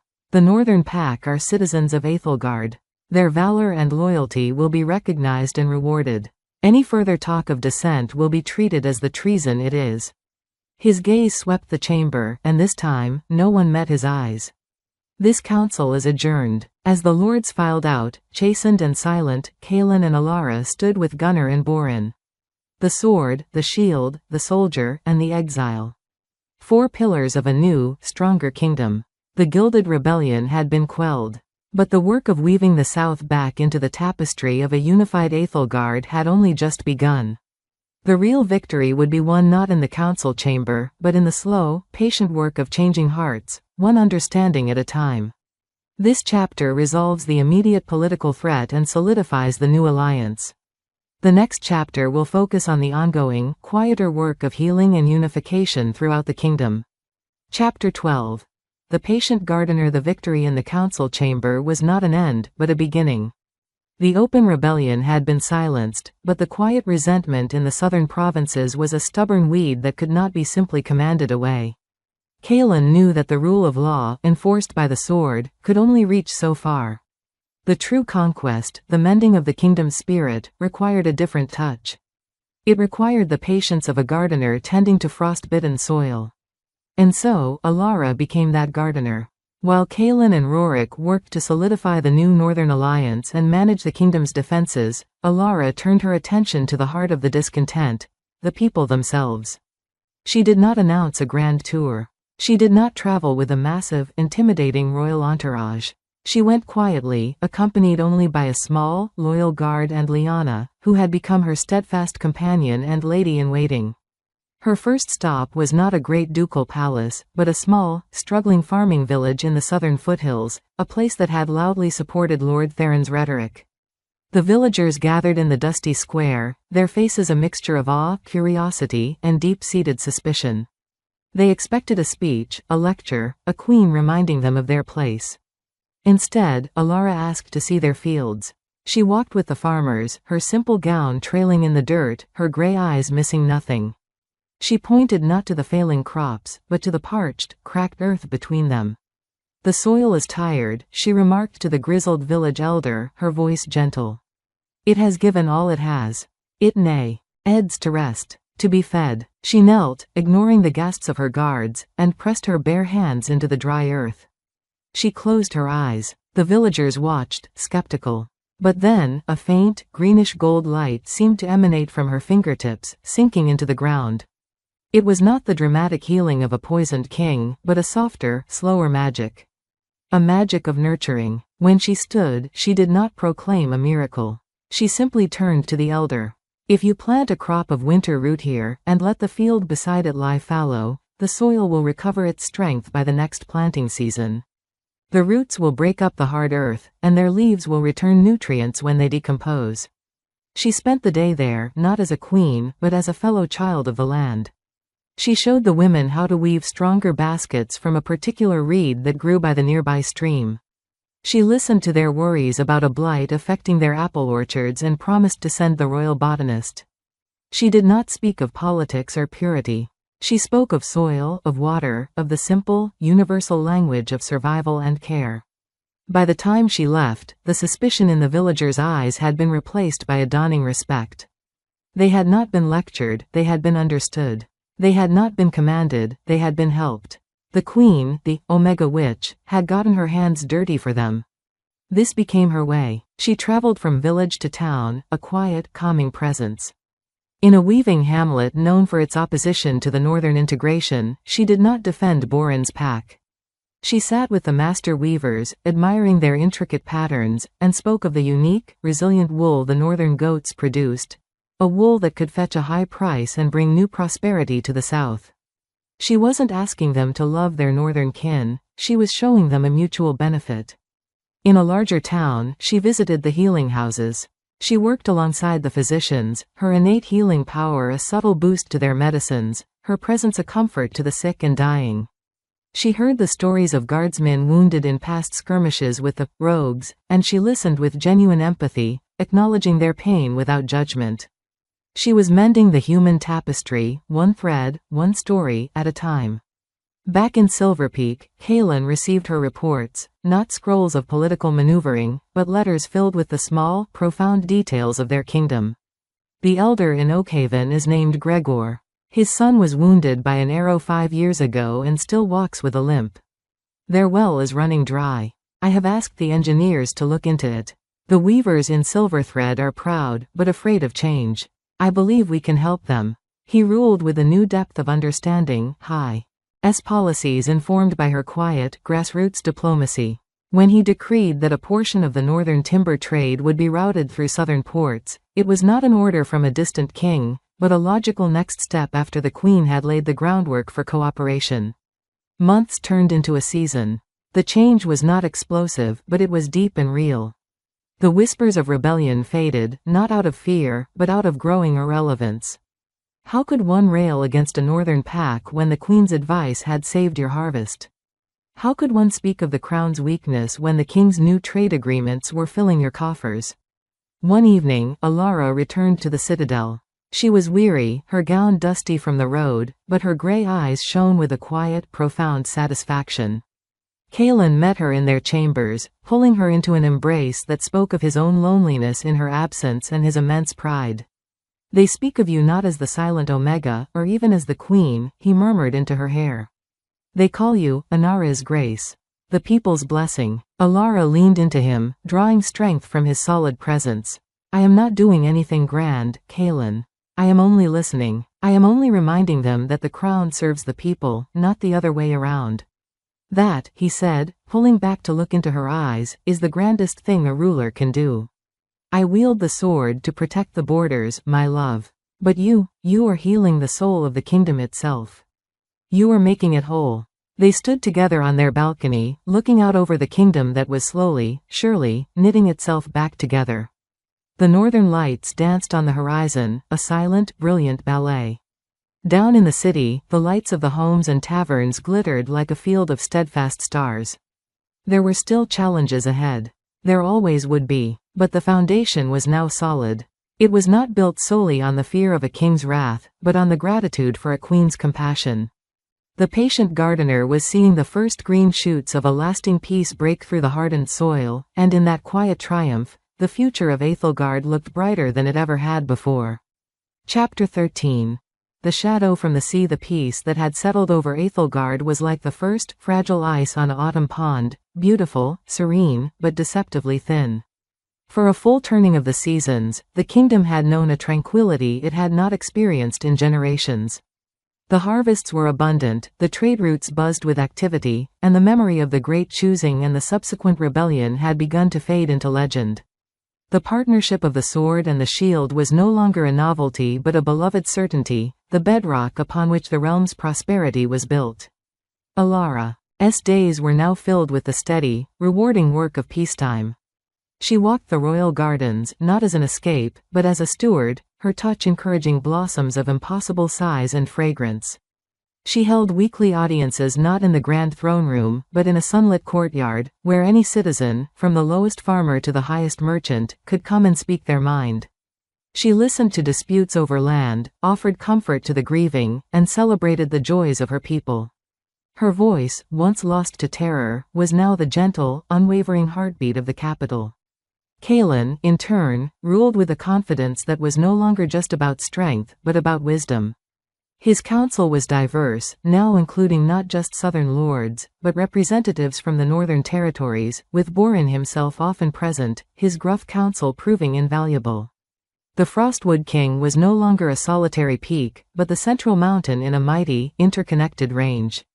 It was on one such idyllic afternoon, with Alara reviewing plans for a new public healing house and Kaelin in deep discussion with Borin about improving the northern mountain passes, that the peace was shattered. The messenger did not arrive on horseback. He stumbled into the citadel's outer courtyard on foot, his clothes torn and salted stiff, his skin burned by sun and wind. He collapsed before the guards, clutching a piece of tattered, oilskin cloth. His words, gasped out between ragged breaths, sent a shockwave of cold dread through the entire castle. The Western Reach, he choked, his eyes wide with a horror that was still fresh. Gone, it's all gone. Rorik was summoned, and the man, revived with water and a healer's draught, told his tale. He was a fisherman from a coastal village in the Western Reach, a remote but prosperous cluster of settlements known for their hardy, seafaring people. They came with the fog, the fisherman whispered, his hands trembling so violently he could barely hold his cup. Ships, but not like any I've ever seen. Black sails, silent as ghosts. They didn't raid for supplies. They harvested. They took people. Men, women, children. They overwhelmed the village guards with a strange magic, a darkness that snuffed out the will to fight.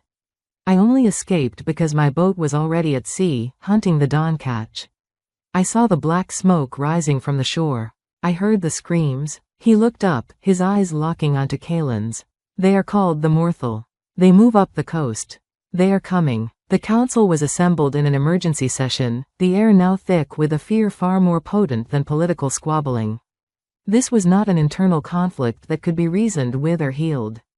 This was an existential shadow from the outside world. The Western Reach has always been isolated, Lord Theron said, his earlier bluster replaced by a pale, genuine fear. Our defenses there are minimal. If these, Morthal, have overrun it so easily, they will find the Heartlands a much tougher meal, Borin growled, his scarred face set in grim lines. The Frost Guard stands ready. And my wolves know the Western Crags better than any. It is harsh, broken land. We can make them pay for every inch. The strategies began to fly: deploy the legions, fortify the coastal cities, summon all allied pacts. It was a war council, pure and simple.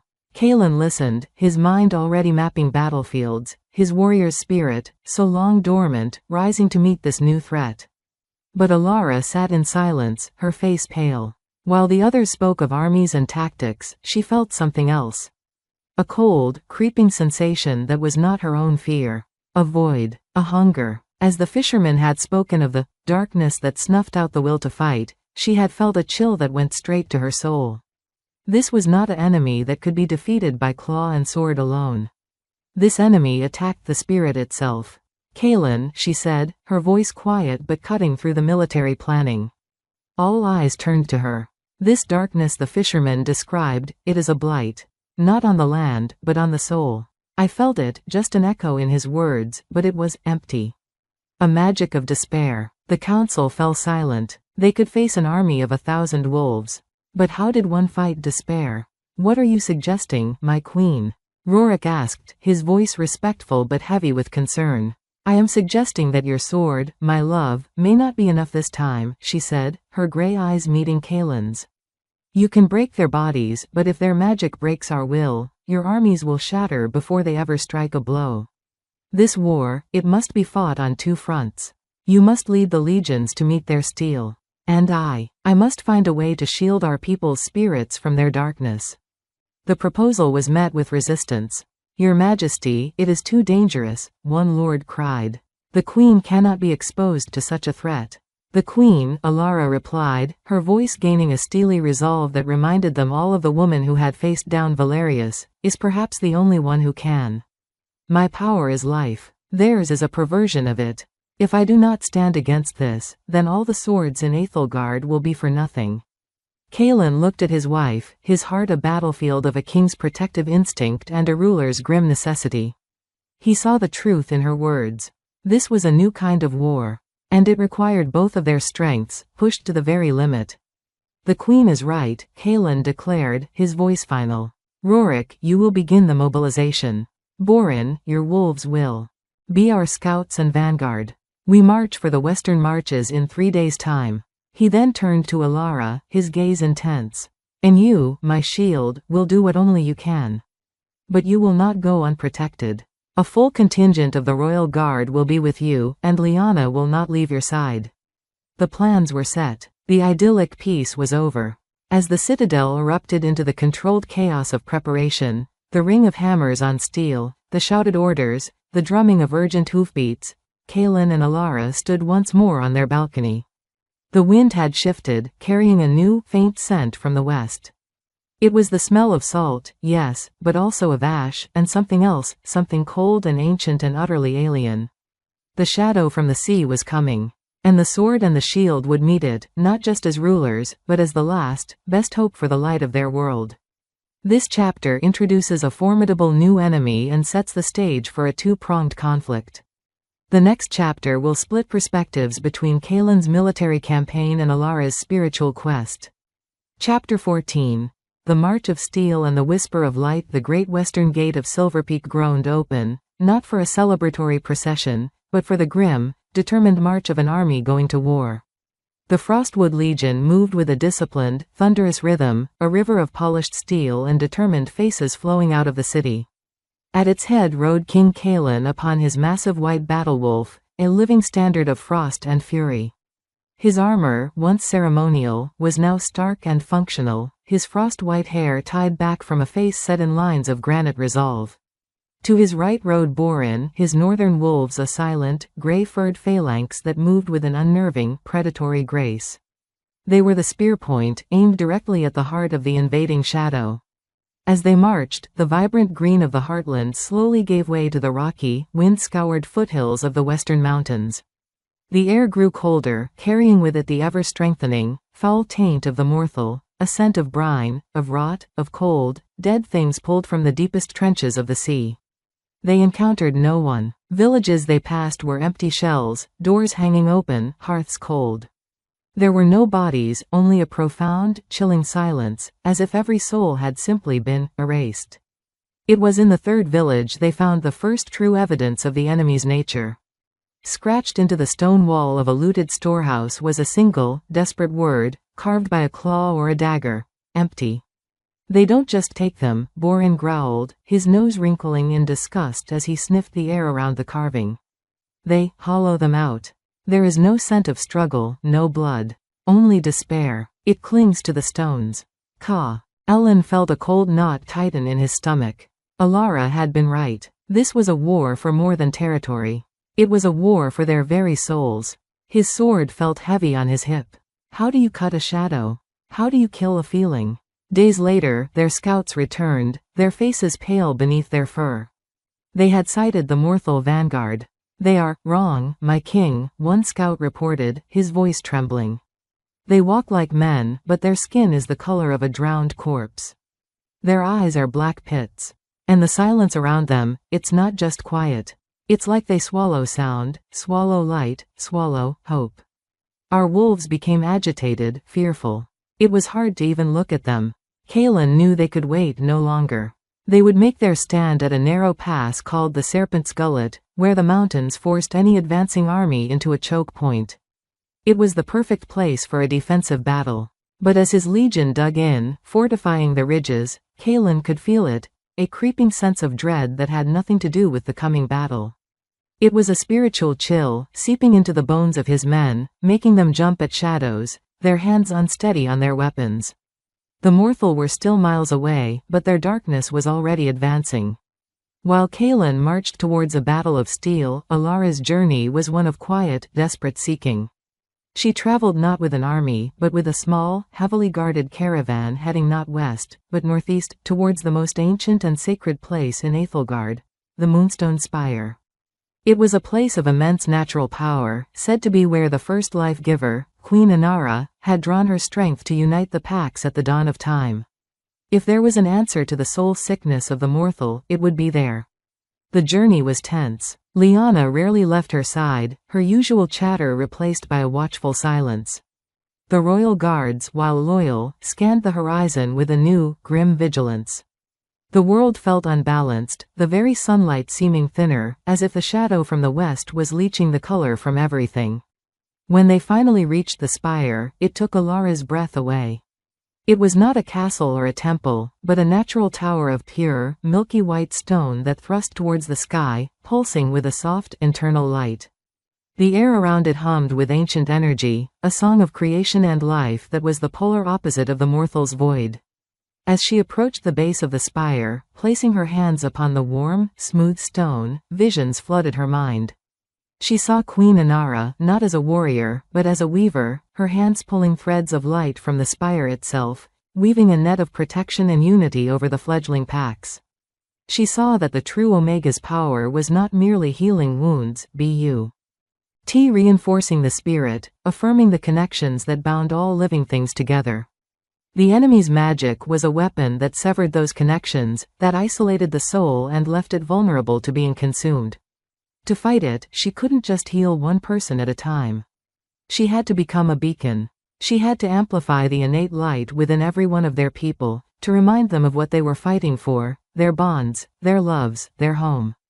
It was a terrifying responsibility. It would require her to channel more power than she ever had, to open her own soul completely and become a conduit for the spire's ancient energy. The strain could shatter her. Back at the Serpent's Gullet, the battle began. The Morthal advanced, not with a roar, but with a silence more terrifying than any war cry. They moved through a swirling, unnatural fog that seemed to drink the light. Arrows loosed by Kaelin's archers flew true, striking the Morthal soldiers, but the creatures did not cry out. They simply fell, the darkness around them flickering before continuing its advance. The real weapon was the aura of despair they projected. Kaelin saw his soldiers' resolve waver, their movements growing sluggish, their eyes losing focus. The will to fight was draining away before a single sword had been crossed. "Hold the line," Kaelin roared, his own alpha power flaring, a golden light pushing back against the oppressive gloom. It was a small pocket of defiance, but it was enough for his immediate guard. He knew it wouldn't hold for long.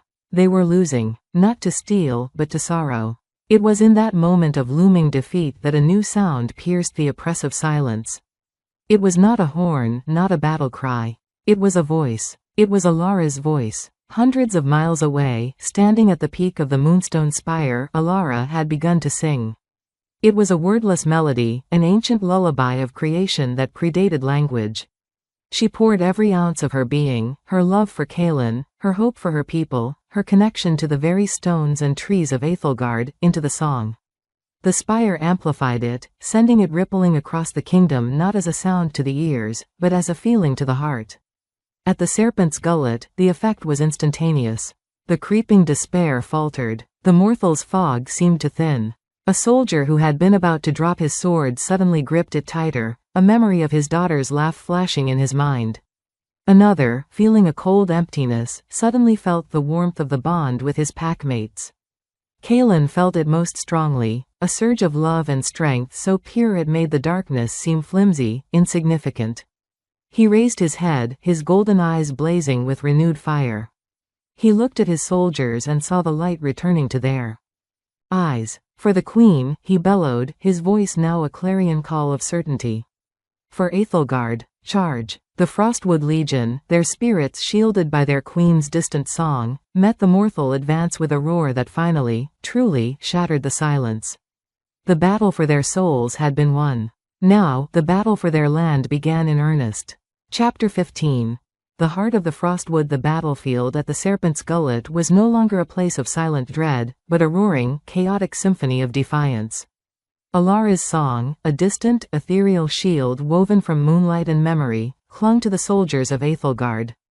It did not make them invincible. Claws still tore flesh, mortal blades, cold and dark, still found their marks. But it made them unbreakable. Where the enemy's despair had once festered, there was now a burning ember of resolve, fanned by the love of their queen. King Kalen was a whirlwind of frost and fury at the head of this renewed force. His great white wolf and Borin's massive grey form fought side by side, a dance of primal power and hardened survival. They were the unyielding rock against which the dark tide broke. But for every mortal soldier that fell, two more seemed to emerge from the choking fog. They were endless, a sea of hollowed-out beings, their very presence a drain on the world. Kalen could feel it, a strain in the bond he shared with Alara. Her song was a constant, brilliant flame, but he could feel the cost. Each note was a piece of her spirit, stretched across the vast distance to hold back the darkness. She was burning herself out to keep their hearts alight. High atop the moonstone spire, Alara felt it too. The beautiful, powerful energy of the spire was a torrent flowing through her, but the mortal's void was a bottomless pit. She was a single candle trying to hold back an entire night. Her body trembled with the effort, her voice growing hoarse, the brilliant light emanating from the spire beginning to flicker. She saw visions in the flow of magic, Kalen fighting, a mortal blade grazing his arm, the determined face of a young soldier falling, the relentless, advancing blackness. She was holding the line, but she was not winning the war. The enemy's source, the heart of this darkness, remained untouched. Back in the pass, Kalen came to the same, grim realization. They were containing the symptom, not curing the disease. He fought his way to a vantage point, his golden eyes scanning the sea of enemies. And there, deep within the mortal ranks, he saw it. A figure, taller than the rest, standing motionless. It did not fight. It simply was. From it radiated the core of the oppressive magic, a pulsating vortex of nothingness that fed the lesser mortal. The heart of the blight. Rorik, Borin, Kalen oared over the din of battle. The source. That one. He pointed with his bloodied sword. We must reach it. Nothing else matters. It was a near-suicidal goal. To plunge into the very center of that darkness, without the full protection of Alara's song which was stretched thin across the entire battlefield, was to invite the despair to consume them utterly. But they did not hesitate. The three of them, the King, the Beta, and the Northern Alpha, became a single, focused spear. They drove forward, Kalen's power carving a path, Rorik's steadfast strength guarding their flanks, Borin's savage fury clearing the way. The closer they got to the heart, the heavier the air became. Alara's song grew faint, a distant echo. The world grayed out. Kalen felt a cold numbness seeping into his limbs, whispers of doubt and failure clawing at his mind. You cannot win. You will fail her. All is already lost. He faltered, his sword arm feeling like lead. It was then that the bond flared, brighter than ever before. He felt a surge of pure, selfless love, a final, desperate push from Alara. It was not a song for an army anymore. It was a whisper for him alone. I believe in you, my love, my king, our people. The numbness shattered. With a roar that was part wolf, part man, and all defiance, Kaelin surged forward, the final few yards dissolving before him. He stood before the heart of the blight. Its void-like eyes focused on him, and it raised a hand. A wave of absolute hopelessness, a force meant to extinguish the soul, slammed into Kaelin. And it failed. It found not a single, isolated spirit to crush, but a tapestry of connections. It found his bond with Alara, a cord of brilliant silver light. It found his loyalty to Rorik, a band of steadfast iron. It found his newfound brotherhood with Borin, a knot of hardened granite. It found his love for his people, a vast, shimmering net of 1,000,000 threads. He was not one wolf against the darkness. He was the heart of a pack, and the pack was the kingdom itself. The mortal's power recoiled, unable to comprehend a strength born not of isolation, but of unity.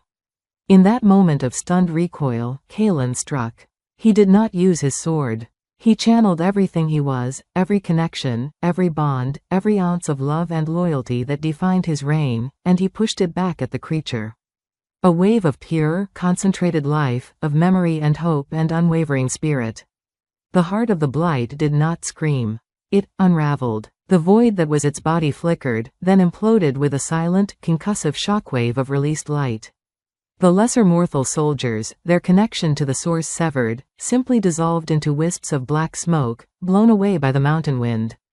The silence that fell was profound, but it was no longer empty. It was the silence of peace. At the moonstone spire, the pressure vanished. Alara collapsed, the light around her fading. She was drained, hollow, but alive. And through the bond, she felt it, the glorious, triumphant light of Kaelin's victory, and the beautiful, ringing silence of a saved world. Weeks later, Aethelgard celebrated not just a victory, but a rebirth. The kingdom had been tested in its very soul and had emerged stronger, its bonds forged in the crucible of a shared nightmare. Kaelin and Alara stood together on their balcony, hands linked, looking out over their realm. The memory of the darkness was still there, a sobering scar, but it was overshadowed by the brilliant, hard-won light. "They will tell this story for generations," Kaelin said softly, his thumb stroking her hand. "Of the silent Omega who found her voice to become the kingdom's heart. Of the Frostwood King who learned that his greatest strength was the pack he led." Alara leaned her head against his shoulder. "And they will learn," she whispered, "that a kingdom is not built on power alone, but on the bonds between its people. That the sword and the shield are nothing without the heart that guides them." The sun began to set, painting the sky in hues of gold and violet, a gentle, peaceful end to a tumultuous day. Below them, the lights of the city began to twinkle on, each one a testament to a life saved, a hope restored. The silent Omega who no one noticed had become the queen who saved a kingdom. The mighty Silver Wolf King had found his equal. And together, they had not just ruled, they had healed, they had united, and they had ushered in a legend that would echo through the ages, a tale of a love that was, in itself, the greatest magic of all. This concludes our story, The Silent Song of the Frostwood King. It has been an honor to craft this narrative with you. The tale of Kaelin and Alara is now complete, a 15-chapter epic of love, strength, and the power of unity. Thank you.